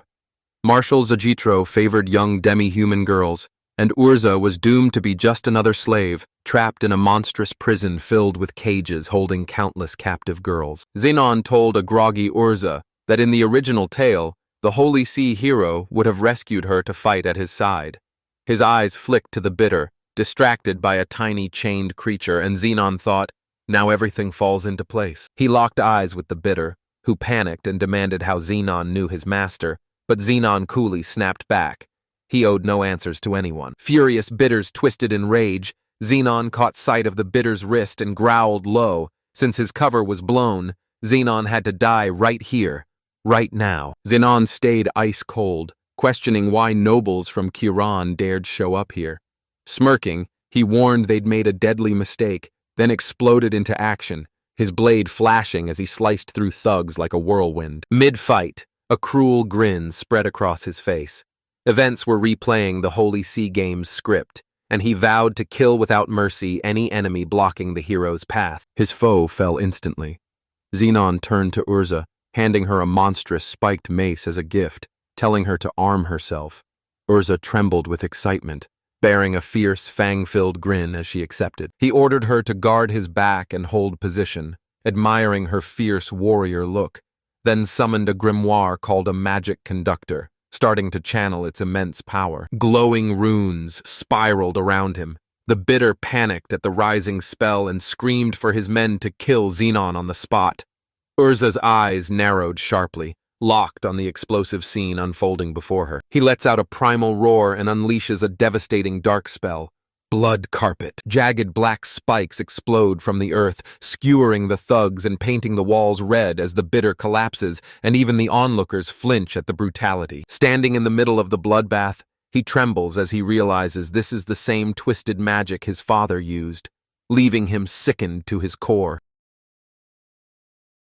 He shakes off his disgust and tells Urza to finish the job, sending her into a bloodthirsty frenzy as she lunges at the survivors. With a joyful shout, she dives into the chaos, swinging a massive spiked mace that leaves the wealthy bitter paralyzed with fear. The mace slams home with a bone-shattering crunch, instantly snuffing the life out of another thug. The bitter watches the body drop and recoils in sheer horror, screaming that the girl is a literal monster. Terror turns to blind rage as the bitter lunges with a short sword, but Urza just watches him with a cold, unreadable stare. The sword hits her neck and stops cold without leaving a scratch, leaving him sweating and screaming as he tries to force the blade through. Suddenly, a burst of dark, bat-like energy explodes from her body, shattering his steel blade into a million pieces. After a brutal disarming, Urza looms over the final thug as he whimpers for mercy. She presses a finger to her lips with a wicked smirk, whispering that there's no escape. Every single enemy of her master must die. High above, Xenon watches the carnage unfold as Urza's mace transforms into a streak of dark energy, obliterating its final target. A cold smirk plays on his lips as he realizes just how terrifyingly powerful she's become. She's back at his side in a flash, beaming with pride as she reports her success. Xenon rewards her with a gentle head pat, causing Urza to blush and melt into his touch with a soft sigh of delight. With the praise finished, Xenon's cold eyes lock onto the last survivor scrambling across the cobblestones. He mocks the wealthy coward, asking what he plans to do now that his friends are all dead, leaving the man to beg for a single moment of mercy. Xenon listens as the noble desperately tries to bargain, first shouting threats about his status in the Quran kingdom, before devolving into pathetic pleas to hide his body. In a final act of desperation, the man weeps, wishing he had never crossed paths with them at the auction. Xenon's face is a mask of stone as he realizes he actually enjoys hunting nobles. He's already slaughtered 3 others without a shred of remorse, and now a monstrous, shadowy aura erupts from his body, fueled by a heart that's gone completely cold. The noble offers a mountain of gold for his life, but Xenon just gives a cruel smile, knowing his bloodthirsty nature was always going to lead to this. He glances at Urza, noting the man's deep pockets, and with a sharp command, she begins her lethal advance on the trembling coward. She raises her massive mace high, preparing to crush him with a single devastating blow. The noble lets out a blood-curdling shriek, screaming for her to stop. Suddenly, her swing freezes in midair, a look of pure confusion washing over her face. Below her, the man is frozen stiff, his eyes wide with absolute paralyzing terror. But his screams are silenced instantly as a razor-sharp needle buries itself deep into his neck. Urza watches in shock, her weapon still raised as the man's lifeless body hits the ground. He snaps his head around, eyes bulging in shock because he didn't sense a single soul nearby. He screams for Urza to retreat immediately. He lunges forward, his face twisted in worry, realizing that while he might have missed the threat, it's impossible for a warrior like Urza to be blindsided. But Urza just stands there dazed, staring at her own hands and muttering a confused, "Yes, sir?" He skids to a stop, eyes scanning every inch of the pitch-black alley as Urza draws her blade. "Show yourself!" he roars into the shadows. Suddenly, a chillingly calm voice rings out from the darkness, calling him by his full name and telling him to stay cool. He's slammed into the dirt, face crushed against the freezing stones as a massive shadow looms over him. This new enemy stomps a boot right onto his head, forcing him to growl out, "Who the hell are you?" Trapped in the alley, Xenon demands answers, and the masked figure reveals he's a killer from the legendary Baskerville family. He was sent by Lisbald, making Xenon wonder if he's actually being spied on by his own father's man. The assassin explains that auction guests are usually prime targets for a mugging on their way home.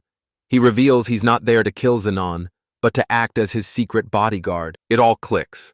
The auction wasn't just a sale, it was a high-stakes battlefield where the rich flex their massive wealth to crush everyone else. He realizes this world breeds insanity, where buying a priceless slave without any protection is basically begging every thief in the city to slit your throat. The assassin confirms his theory, boasting that guards are useless anyway because the future of the Baskerville heir is already set in stone. Job finished. He signaled Urza it was time to bail, totally bored by all the hype surrounding him as his father's successor. As they split, the kneeling assassin urged him to stay sharp and gave his word that the corpses would be scrubbed away. They disappeared into the midnight air, leaving the auction house in the dust while he looked forward to his next clash with that demonic dog. Later that night, Xenon flopped onto his bed fully dressed, letting out a long, heavy sigh of exhaustion. The day's violence haunted him. He'd only been here 2 weeks, and already he'd taken a life without flinching, making him wonder if he was naturally cold, or if the original Xenon was taking over. He lay there paralyzed by the thought.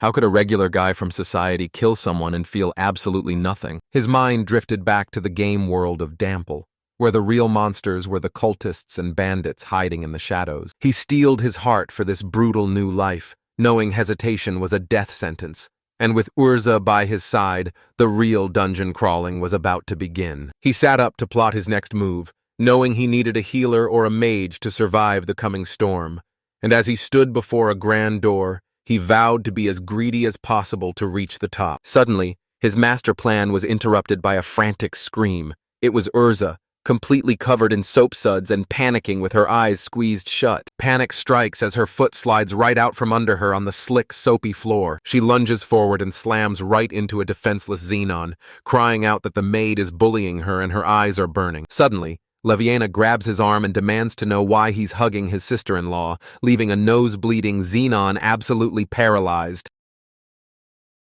As Leviana tries to wash the soap away, Urza refuses to let go of Xenon, leaving him desperate to find a way to escape the ogre girl's iron grip. Leviana warns him that an ogre's strength is unmatched, and Xenon realizes he's completely trapped with no way out. Just then, his sister-in-law looks him dead in the eye and invites him to jump into the bath with her. Leviana teases his bright red face, joking that he must already have a scandalous secret relationship with his sister-in-law, making Xenon want to crawl into a hole. He clenches his fist and gives in, deciding that taking this bath is the only way to finally show everyone who he really is. He marches toward the tub with Urza still latched onto his back like a stubborn leech, groaning with every single step. The second they hit the water, Urza starts splashing him playfully, sending Zenin's face into a total crimson meltdown. The trio soaked together in the giant, bubbly tub, Urza calm as ever, while Leviana flashed a cheeky wink and a thumbs up, clearly loving how things were turning out. After the soak, drowsy Urza, now in cozy pajamas, sighed, declaring the warm bath was perfect and that she wanted to sleep right next to her master. Leviana jumped in, cutting Urza off and insisting a separate bed was ready elsewhere. But Urza snapped back, refusing with a loud, stubborn protest. Yet Urza's defiance worked. Zenin found himself wide awake, stuck between the sleeping ogre girl and his sister-in-law, realizing this awkward setup was the so-called compromise and wondering how he'd ever get rest. Lying there in the grand room, one frantic question hammered in his mind. What kind of twisted trial was this? He jolted awake, the night's bath replaying in his head like a nightmare, an ordeal etched deep in memory. Swearing to the gods he'd done nothing wrong, he breathed a relieved sigh as morning light spilled into the lavish chamber and morning finally ended. Still trapped in bed, pinned between his snoozing sister-in-law and Urza clutching him tight, despair crashed over him. Was this his new daily hell? He silently begged forgiveness for whatever curse had brought this fate. His mind spiraled into worst-case terror. What if he made a move on Leviana? How would Urza react? Would she shy away, freeze in fear, or shock him with interest? The scariest answer was one he couldn't even imagine. Nearby, his sister-in-law began to stir. His gaze snapped to Urza, murmuring in her sleep, begging for an embrace. He reminded himself she was a weapon he'd bought, not a girl he desired, and had zero clue how to handle her sleepy pleas. Suddenly, Urza shifted, baring her legs, and he blinked, stunned. She looked far older than he'd ever imagined, making him question everything about her age. His mind is spinning in a frantic spiral of confusion until Urza finally wakes up, rubbing her eyes and giving him a sleepy, "Good morning, master." That innocent greeting snaps him back to reality, and as sweat beads on his forehead, he finally accepts the truth.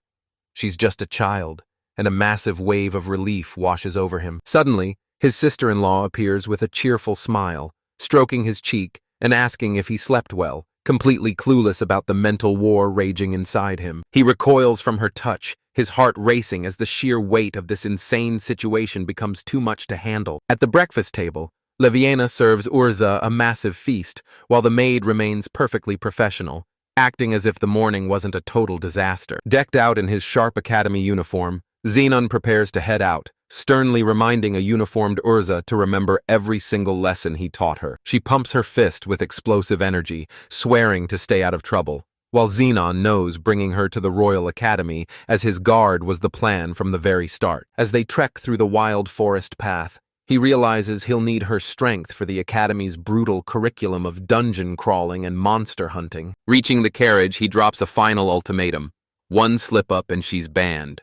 But Urza just flashes a toothy grin and promises to be perfect just to stay by his side. The carriage door slams shut as they depart, leaving Urza glued to the window, her eyes wide with pure awe at the bustling city passing them by. Their journey kicks off with Xenon brooding in his seat, arms locked tight and a dark scowl on his face, while Urza ignores the tension entirely, kneeling on the cushions and humming a happy little song. The silence is deafening, but her cheerful melody only gets louder as she sings about heading to school with her master. Zenon finally snaps, demanding to know why she's so incredibly happy, and she just beams at him, explaining that her home finally feels full. Zenon leans back with a heavy sigh, questioning his life choices, before asking Urza if she's actually having fun, to which she leans in close and chirps a massive, "Yes!" But then, her expression shifts into something terrifying. A predatory glint flashes in her eyes, and a jagged, toothy grin spreads across her face as she belts out the final, blood-curdling lyric, "And slaughter them all!" Those bone-chilling words hang in the air, sending a wave of pure dread straight down Zenon's spine. As the carriage rattles to a halt before the massive Royal Academy, Zenon's anxiety hits the ceiling, and he can't shake the gut-wrenching feeling that a new storm of chaos is about to break loose. The ornate carriage stops right in front of the Academy's grand entrance, and Zenon Baskerville steps out with Urza trailing behind, her energy exploding as she leaps to the ground under the watchful eyes of a group of stunned students. Every eye is glued to the vehicle as a student spots the crest, whispering in shock that this is the legendary Baskerville family carriage. Urza steps forward and instantly becomes the center of a storm of whispers, with students gawking at her horns and slave collar, leaving Zenon to realize that the attention they're drawing is way beyond anything he prepared for.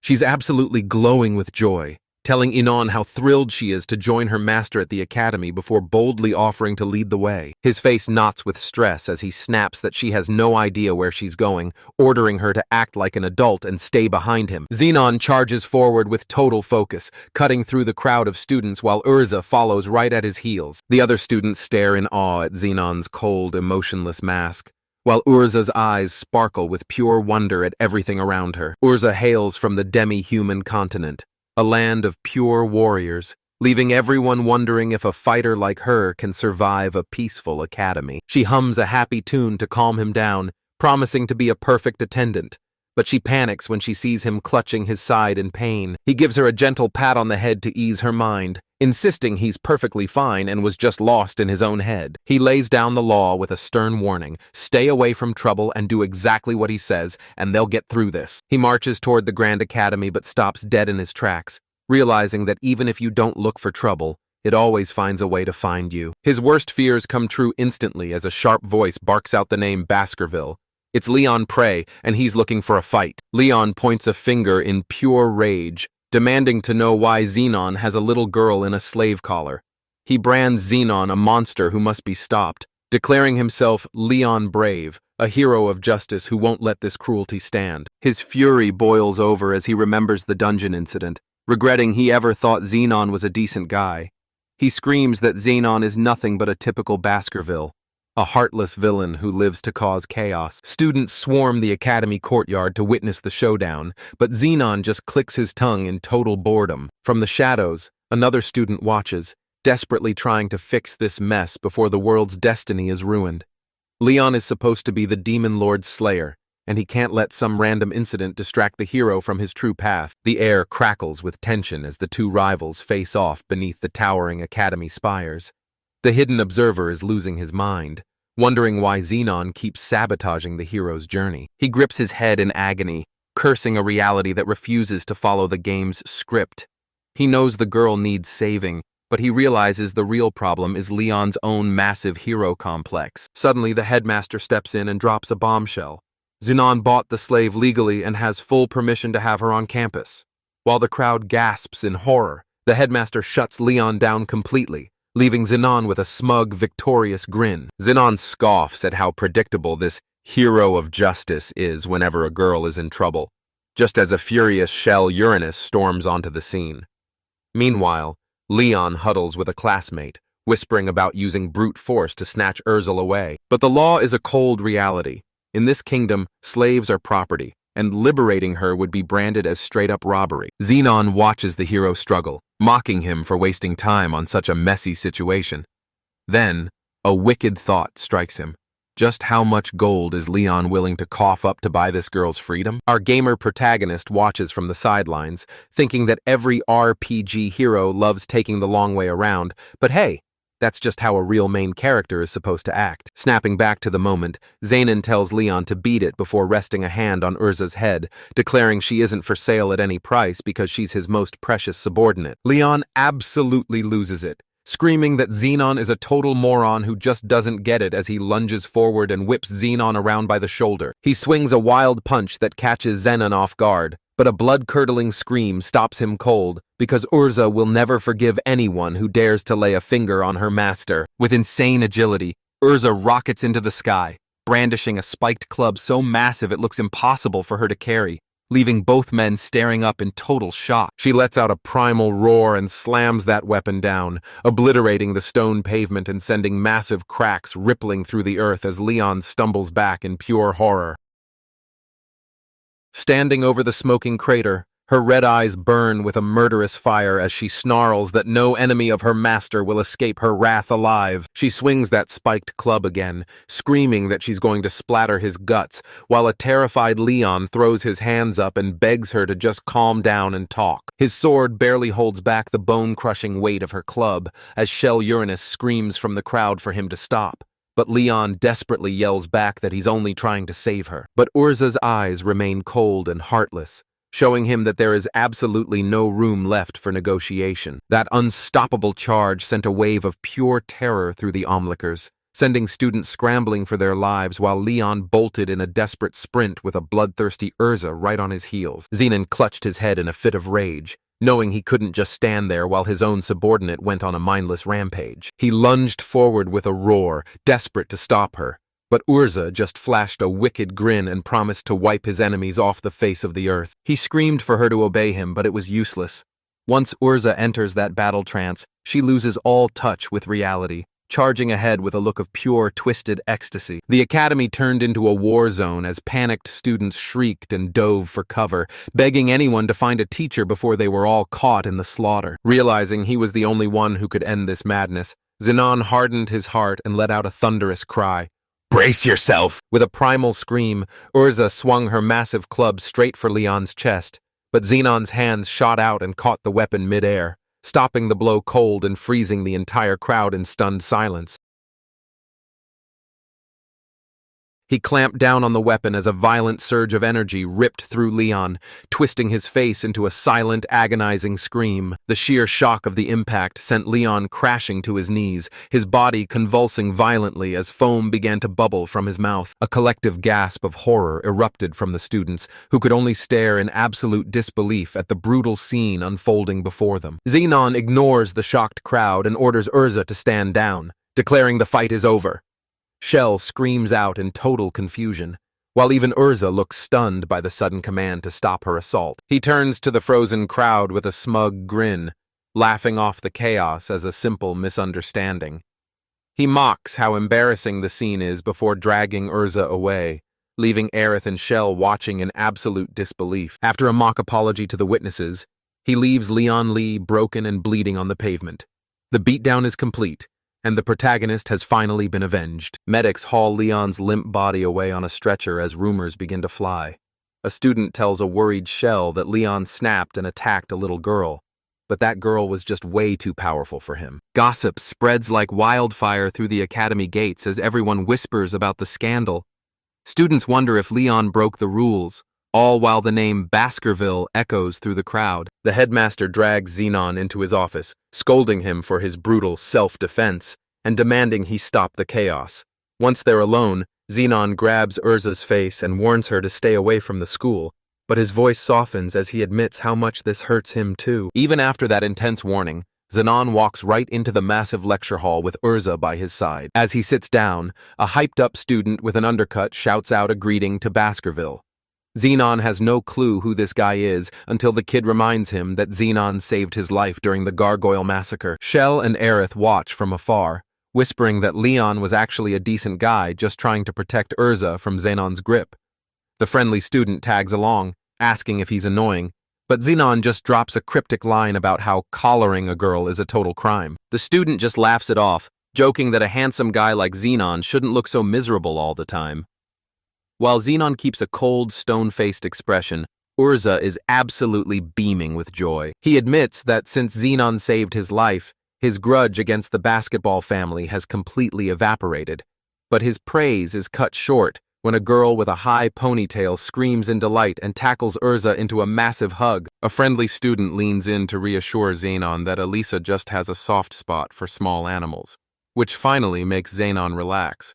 But poor Urza is left in a state of pure, wide-eyed shock at being compared to a common pet. A classmate claps Xenon on the shoulder, joking that he should be glad the girls like them since a woman's wrath is truly terrifying, leaving Xenon lost in thought as he realizes he's the one who has to take the heat for Urza's chaos. The teacher calls the class to order in the grand lecture hall, but Elisa is still enthusiastically waving at a flustered Urza, who's desperately begging to be set free. The academy grounds are eerily quiet because Leon is still missing in action, proving that the curse he took was absolutely devastating and required a massive dose of healing magic to fix. While Xenon enjoys a meal in the packed dining hall, his classmate wonders why Leon's recovery is taking so long, but Xenon secretly loves the peace and quiet now that his loud-mouthed master is finally out of his hair. He catches Shell Uranus glaring daggers at him from across the room, and even though she clearly has something to say, he completely ignores her until her rage turns into a bright red, flustered blush. Suddenly, two girls approach Urza with plates of delicious cake, begging her to join them for dessert and catching the little demon completely off guard. A moment later, Urza is happily tearing into a piece of meat and loving every second of it. And thanks to her sudden fame, Xenon notices his own reputation is skyrocketing as classmates finally start talking to him. Students swarm around her with even more snacks, gushing over how cute she looks with her cheeks stuffed like a hamster, while a blushing Urza desperately protests that she's not some little kid. Sunlight blazes down, drenching the massive Grand Academy in a golden glow. The dining hall is buzzing with rumors that Leon's humiliating defeat left him too broken to ever return, and Xenon is loving every second of it. Leon storms in, pointing a trembling finger and accusing Xenon of being a life-stealing thief, but Xenon just keeps his cool and sips his drink. He's the ultimate hot-headed protagonist, a guy who lets his reckless sense of justice drive him into a wall every single time. Xenon knows this isn't a game anymore. While Leon's heroic rules might look good in a manga, in the real world, they just make him a dangerous nuisance. The world isn't a simple fairy tale of good versus evil, and Xenon is boiling with rage that this brat is trying to cast him as the bad guy. He scoffs at how clumsy and serious Leon is, deciding it's better to just ignore the fool and focus on his food. Nearby, a student notes that Leon is a total idiot but a decent guy, while Elisa playfully shares her meal with Urza. Urza silently hopes they can find common ground to defeat the Demon Lord. But right now, she's just celebrating her food coma while Leon drags her away. With their feast finished, the pair strides down the sun-drenched corridor, ready for the next move. As they walk, a sudden commotion outside catches his eye, and he spots Leon and another student cornering Aerith. They're desperately trying to recruit her, promising to be her ultimate shield if she'll just join their party as a healer for one trial run. Xenon recognizes her instantly. It's Aerith Centria, the game's legendary saint, and he's baffled why Leon is being so aggressive just to get her into a dungeon. Aerith stands there completely flustered as Leon blocks her path, insisting that this is the fated moment she's supposed to join his squad. She claims her choice is already made, but his face is stone cold and dead serious as he demands she follow him right now. He grabs her hand and pulls her along, and as cherry blossoms rain down, Aerith's shock turns into a deep blush and a faint, fluttering smile. Watching from the window, Xenon wears a knowing smirk, feeling like a god witnessing a legendary piece of history unfold before his very eyes. But in a heartbeat, his smugness is shattered as his eyes bulge in pure horror. Something has gone catastrophically wrong. He watches in total shock as Leon bolts down the hall and abandons Aerith, leaving Xenon's mind spiraling into a frantic, absolute panic. She's left standing all alone, a single tear tracing down her cheek as she weeps over Leon's absence, haunted by the memory of him sitting in dejected silence. Her friends swarm around her in a field of sunflowers, their faces twisted with panic as they demand to know if the event is ruined, and if Aerith is truly okay, before turning to a silent Xenon to ask what their next move is. Aerith Centria hangs her head in defeat, finally caving in and agreeing to go with them, but only for this one mission. Nan and his crew shut down her protests, ordering her to meet after school for dungeon prep while she nervously grips her uniform bow in fear. As they walk away, she casts a terrified glance back, realizing her life as a background character is over. She's been thrust into the role of a heroine. She's certain Xenon is hunting her for her noble blood, while Leon watches from a window, his face twisted in pure agony as he realizes he's powerless to stop it. His companions burst out laughing, mocking him because Zenon just snatched his precious heroine right out from under him. Leon spirals into a dark pit of despair, while Xenon watches the drama unfold from the window, annoyed by the hassle but ready to play along. He storms away from the window and marches down the sun-drenched hallway, rubbing his temples in pure frustration as Urza trails behind him like a silent shadow. Inside the massive lecture hall, the students are buzzing with energy during their break. One guy shouts that he's hitting the training grounds, while the rest of the class gossips about heading to the legendary sage's playground. Han sits back and watches the chaos unfold, his eyes narrowing as he calculates every move while his two lackeys corner a defenseless Aerith. He leans back and clicks his tongue in pure boredom as the group sets their sights on the Corpse King's lair, a treacherous cave dungeon packed with golems that's a nightmare for mages. Xenon knows they're safe for now, but he can't shake the gut-wrenching feeling that something is about to go horribly wrong. His boiling frustration finally explodes. He slams his chair back, declaring he's done with this boredom, and decides to storm into a dungeon alone just to clear his head. As he turns to vanish, Urza looks up from her desk with wide eyes and asks, "Master, where are we heading next?" He shoots a frustrated look back, grumbling about how much of a pain this journey is as they trek toward the sage's proving ground. But Urza tilts her head, wondering why he isn't hunting down that woman from earlier, a question that makes him snap back in total denial. She flashes a wicked grin, knowing she's hit a nerve, while Urza leans in with wide, curious eyes, asking if he's actually worried since he looks ready to sprint after them. She tells him to hurry up if he's going to make a move, but Zenon just pats her head, insisting he has no plans to follow them since nothing bad is going to happen anyway, though he's secretly impressed by her sharp intuition. His mind wanders to Leon's crew, realizing their strategy is just a sneaky way to hog all the loot, classic protagonist behavior. And since they're heading to a low-level dungeon like the Corpse King's lair, he figures they'll be just fine unless their luck absolutely hits rock bottom. This is the golden rule of the world he's trapped in. The hero, Leon, is the one who has to save the girl, and a villain like Xenon has absolutely no business sticking his nose into that script. Stepping in now would be a total disaster because stealing Aerith away from the hero would shatter the entire story, and Leon's heroic, determined face flashes in his mind as a cold reminder of who the real star is. The crushing weight of reality sinks in, and his face twists into a dark scowl, causing Urza to look up with genuine worry and ask why he looks like he's carrying the weight of the world. Her question cuts deep, forcing him to face the truth. He desperately wants to save Aerith, but he's paralyzed by the trauma of the game, Dampery 2, knowing that if Xenon defeats her, a hate-filled Leon will be reborn as the terrifying Demon King. These dark memories trigger his worst instincts, and he imagines standing over a helpless Aerith, savoring her despair and stealing everything Leon loves. But Urza interrupts his twisted thoughts with some simple ogre wisdom. If you're stressed, just smash something. She tells him to quit whining, find a target, and beat them into a pulp. He can worry about the details later. And if anyone's getting on his nerves, he should just hunt them down and crush them one by one. His serious facade finally cracks, and he bursts into a wild laugh, calling her people a bunch of battle-hungry lunatics while finding her ridiculous advice strangely refreshing. He pats Urza's head with a new fire in his eyes, deciding that acting like a reckless fool like Leon is exactly what he needs.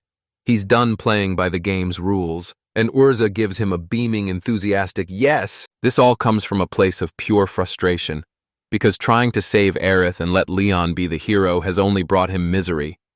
He's finished worrying about the correct path. From now on, he's doing things his way. A wild, chaotic energy surges through him as he sprints past the academy with Urza, throwing his fist to the sky with a roar of laughter. He's the villain, so he'll save who he wants and crush anyone who ticks him off. A plan Urza thinks is absolutely brilliant. "Let's move," he commands, pointing toward their goal as Urza flashes a sharp thumbs up, ready for any order. Without a moment's hesitation, They hurl themselves off the academy rooftop and plunge into the abyss below. They leave the school grounds far behind, heading straight for a terrifying, pitch-black cave where dozens of hungry, glowing eyes snap open in the shadows. Standing before a colossal gate, Xenon smirks as he realizes they've reached the Corpse King's lair and orders the charge. But a massive stone golem blocks their path, forcing Urza to hoist her giant spiked club for a brutal showdown. She doesn't hesitate for a second, letting out a blood-curdling scream as she slams her club down, obliterating a reptilian beast into a million tiny pieces. She transforms into a terrifying whirlwind of carnage, screaming that she'll grind every last monster to dust, while Xenon watches with a grin.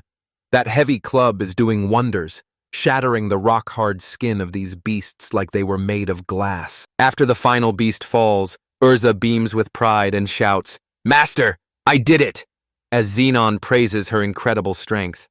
They stand before a staircase leading into the deep dark, knowing that while Leon has a head start, the monsters ahead are only going to get more terrifying. They plunge into the dungeon's gaping maw as Xenon weighs their options, knowing they won't catch Aerith's squad anytime soon, but he's confident those three can handle themselves. The moment he and Urza step inside, they're met with pure chaos as a massive stone bear, covered in razor-sharp crystals, lets out a deafening roar that leaves Urza paralyzed by its overwhelming power. While the beast goes berserk, Aerith charges in, screaming for her team to strike.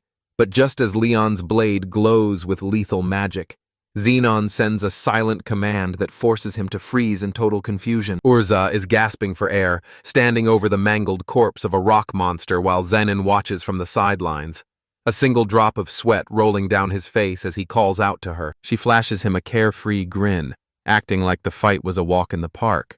But Xenon isn't buying it. He realizes she hasn't fought by his side since the gargoyle disaster and has clearly forgotten her basic training. Xenon barks an order for Urza to back off, declaring that the next fight belongs to him alone, causing her smile to shatter into pure shock as she begs him not to throw himself into danger. He ignores her cries and locks eyes with a snarling, wolf-like beast creeping from the shadows, coldly asking if she lacks faith in him and brutally stating that if she can't protect him, she's dead weight. The crystal-backed wolf lunges for the kill, but he sidesteps with a cocky smirk, relishing the opening as the beast howls in pure rage and rears up to strike again. It lashes out with lethal claws, but he dances around every strike with effortless grace, a wicked grin spreading across his face as he mocks the beast for having such predictable attack patterns. The monster crouches low, gathering every ounce of its strength, but Xenon sees it coming instantly. This beast is about to launch a devastating charge. The monster roars and lunges, its massive jaws snapping shut on nothing but air as he effortlessly pivots away. He soars into the sky and brings his sword down like a meteor, shattering the beast's crystal armor and draining its very life. With laser focus in his eyes, he lets out a piercing cry and winds up for a devastating finishing blow. Leon unleashes a blinding flurry of steel, shredding the crystal wolf into a spray of dark fragments in the blink of an eye.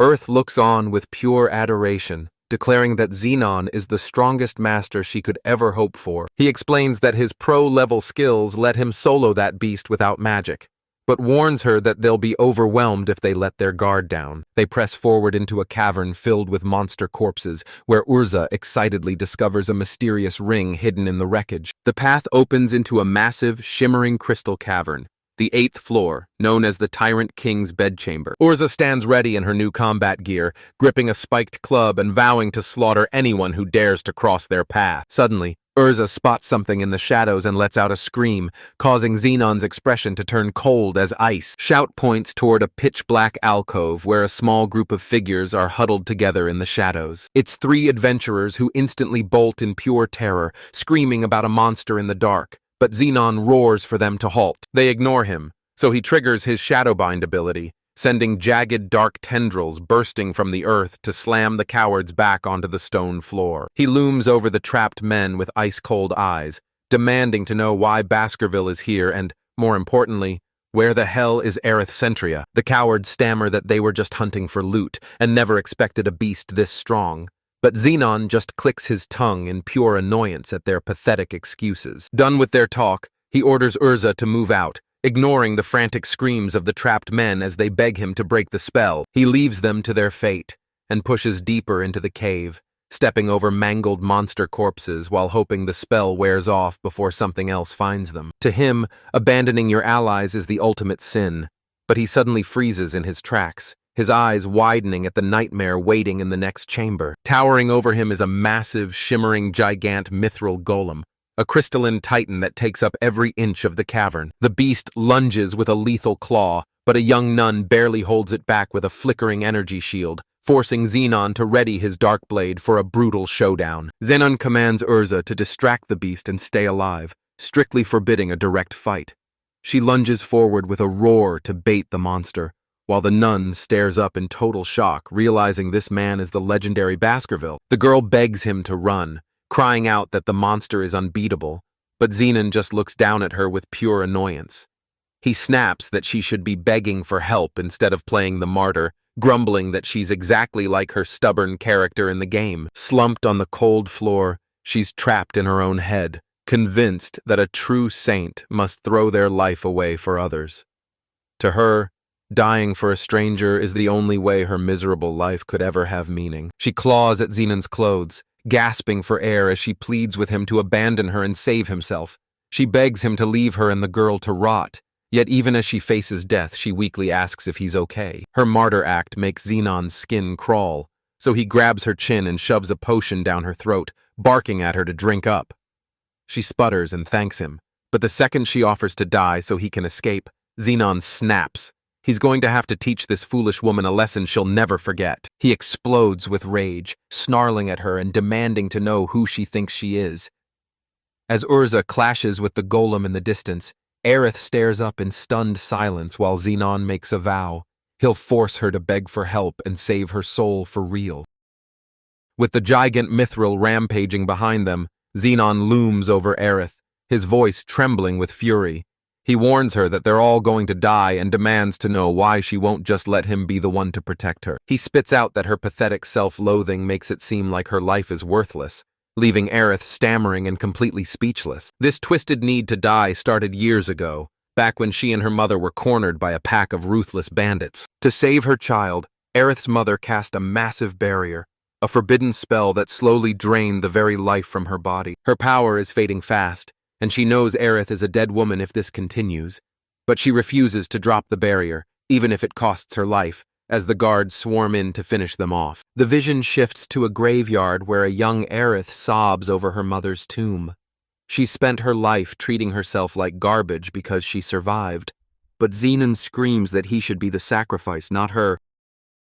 Back in the present, Xenon snaps at her to stop being such a fool. He roars that her faith is just a pathetic shield to hide her trauma, accusing her of seeking a martyr's death just to soothe her own guilt. He keeps pushing, realizing that since Leon isn't here, he's the only one who can slap some sense into her. His brutal honesty hits Aerith like a physical blow, leaving her trembling in total shock. Deep inside, Xenon's resolve hardens into steel. He refuses to accept a story where the heroine dies for everyone else.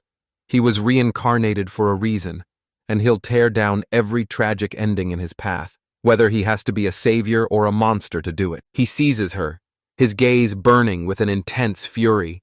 He shouts that her life has been a total waste lived for others, and he forbids her from the arrogant thought that someone so worthless could ever make another person happy. The massive gigant mithril tightens its grip on Aerith, mocking her very existence. It sneers, asking if she even has a single dream or hobby, before telling her to drop the act and beg for her life like the weakling she is. Tears of pure terror stream down her face as her dark past haunts her once again. She's haunted by the fact that she's only alive because her mother died, and now she's drowning in despair, wondering if anyone is left to save her. Suddenly, Xenon pulls her close, his face inches from hers. He growls that asking for help is a right reserved for the weak, and since she's nothing compared to him, she needs to bow her head and start begging right now. Completely broken, she clasps her hands together in a desperate prayer. Through a flood of tears, she finally chokes out the words she's been hiding. "Please, save me." Xenon bursts into a fit of theatrical joy, striking a pose and declaring that nothing moves him more than a beautiful woman's tears. Aerith is absolutely floored by his audacity, but he just smirks as a surreal aura of confetti surrounds him, leaving her with a sinking feeling in her gut. Snapping back to reality, he orders Aerith to chug a mana potion because they're taking this beast down together. Aerith hesitates, reminding him that this monster hasn't taken a single scratch while wiping out everyone else. But Xenon just grins, promising a special punishment for the cowards who ran away. He looks over at the carnage and sees Urza struggling to stay afloat, her massive demon mace bouncing off the crystalline monster without leaving a dent. The gigant mithril stands there, completely untouchable, and Xenon realizes its insane durability is exactly like the legendary boss from his past life. Everyone knows safe dungeons are a total myth, because there's always a tiny, terrifying chance that a monster far beyond the dungeon's level will spawn and slaughter everyone. These rare encounters bring deadly, unknown skills, and a bloodied Xenon commands Aerith to heal Urza while he prepares a spell, but she screams in despair that magic is useless against this thing. Xenon just sneers at her panic, revealing he knows exactly what they're up against. A monster whose entire body is forged from pure, indestructible mithril. He explains that mithril's insane magic resistance is why their spells are failing, then snaps at her to shut up and just follow his lead. Nearby, their healer drops to her knees as glowing runes explode around her, stacking every buff in the book. X-heal, strength up, guard up, and even rabbit's foot. Instantly, the party's elven warrior feels a massive surge of power as her wounds vanish in a blinding flash, and she roars that she's ready for round 2. Xenon turns on the healer and snaps, demanding to know why she's wasting her potential as a shield instead of staying back to support the team. She stares him down with iron resolve, refusing to budge because she simply can't stand to watch another soul get hurt. He scoffs at her idealism, barking that her only job is to patch up the wounded from the safety of the backline. Shifting his focus, he steps into a massive, glowing magic circle, eyeing the gigant mithril as the perfect prey for a legendary first kill bonus. But this magic is restricted. In this world, you don't just level up. You have to hunt down grimoires and grind proficiency to even cast a spell. However, a secret loophole exists. A grimoire lets you learn god-tier spells instantly, even if you don't have the points to activate them yet. He smirks as electrical energy crackles around his hands, loving the challenge of this broken system as he reveals 2 ways to slaughter the beast. Method 1 is a total suicide mission. Dodge every lethal blow while chipping away at its armor, a plan that's already left a graveyard of corpses behind. But Method 2 is the real kicker. Mithril magic nullification is This crucial piece of information was gleaned from Strategy Guide, a detail that misled countless other players. To exploit this weakness, he reveals a special paid item, a doping bottle. With a sharp clench of his fist, he shatters the vial, absorbing its contents. The potion's raw power explodes through his body, supercharging his skills to a whole new level as a massive magic circle erupts beneath his feet. He funnels that insane energy into his palm, creating a swirling vortex of pure darkness that pulses with lethal, world-ending force. As the vortex becomes unstable, he rockets into the air and screams for Urza to get back, declaring that he's finally mastered the ultimate dark magic. He fires the spell, summoning a massive glowing seal over the gigant mithril, and shouting that Abyss Gate is a power only he and the Demon King can wield. The Abyss Gate tears open, swallowing the golem in a blinding sphere of shadow and light that leaves the beast frozen in a silent scream of agony. Under the crushing pressure of the spell, the mithril armor violently shatters, exposing the mechanical frame beneath as the entire monster begins to disintegrate. That legendary crystal body stood no chance against the abyss, exploding into a million fragments under the weight of his overwhelming power. As the monster vanishes, Urza cheers for her master and dives into his arms.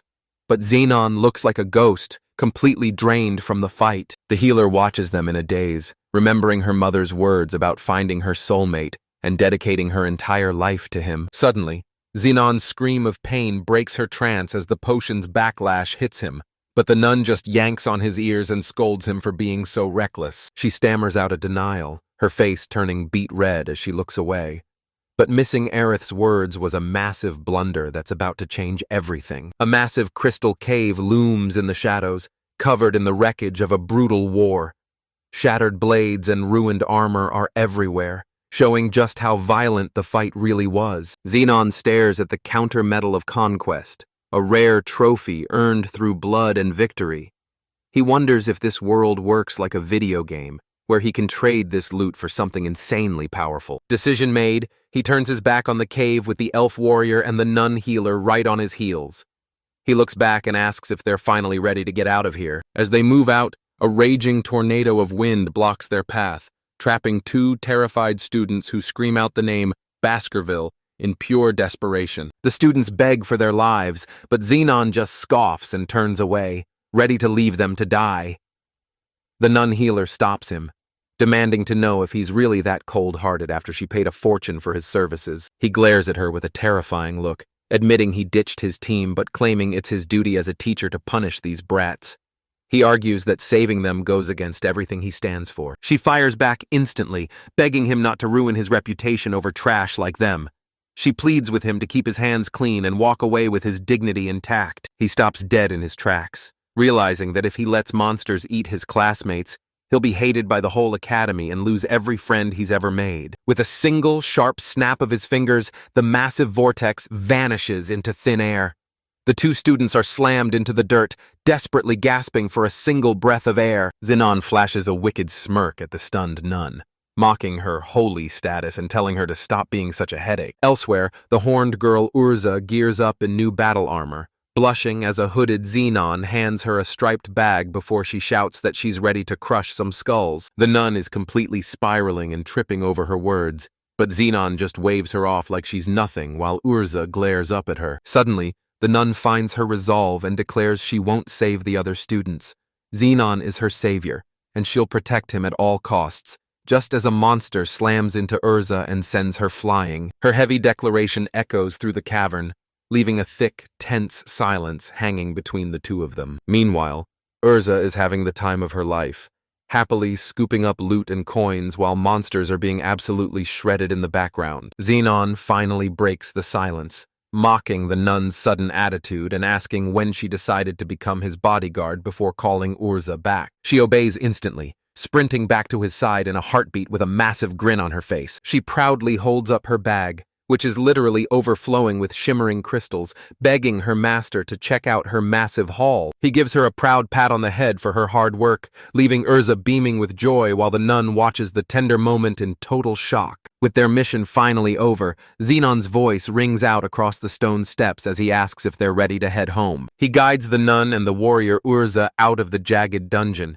but Urza, now rocking a school uniform, sneaks a peek from around the corner to keep an eye on them. As they trek along, the nun suddenly clings to his back, catching him totally off guard with the sudden heat of her body. A massive jolt of electricity shoots through his spine, and his face twists into a mask of pure, unadulterated shock. Flustered and turning bright red, he stammers out a plea for some space, complaining that she's pressing way too close against his arm. She coolly fires back that a healer needs protection, but as they climb the steps, he's drowning in her overwhelming presence, reminding himself he never gave her permission to be this bold. She throws his own words back at him, forcing him to take responsibility for his advice, while he spirals into despair, realizing he's accidentally stolen the hero's romantic spotlight. She shifts gears and brings up Aerith's mother's dying wish, to give everything to a fated partner, and she swears that Xenon is acting exactly like that legendary hero. This revelation absolutely terrifies him, and he screams internally for her to stop,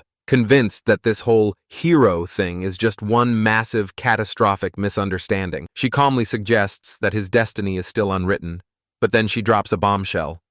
He's a man destined to bring the entire world to its knees in ruin. Her words hit him like a freight train, leaving him clutching his head in pure confusion as he racks his brain for a memory that simply doesn't exist. He tries to shove her hand away, but the nun just gazes up at him with a deep, flustered blush creeping across her face. His jaw drops when she refuses to back down, suddenly lunging forward and grabbing his leg with terrifying strength. With a look of pure devotion, she swears that if he's the hero, she'll be his guardian angel and wife forever, promising to stay by his side through thick and thin, because they are bound by destiny. He stares at her, totally panicked, realizing this insane confession never happened in the original game. She presses herself right against his chest while Urza clings to his other side, forcing him to fight for his life just to stay calm and composed. He's reeling from this absolute chaos, but as the nun stares at him with hearts in her eyes, Urza complains she's exhausted.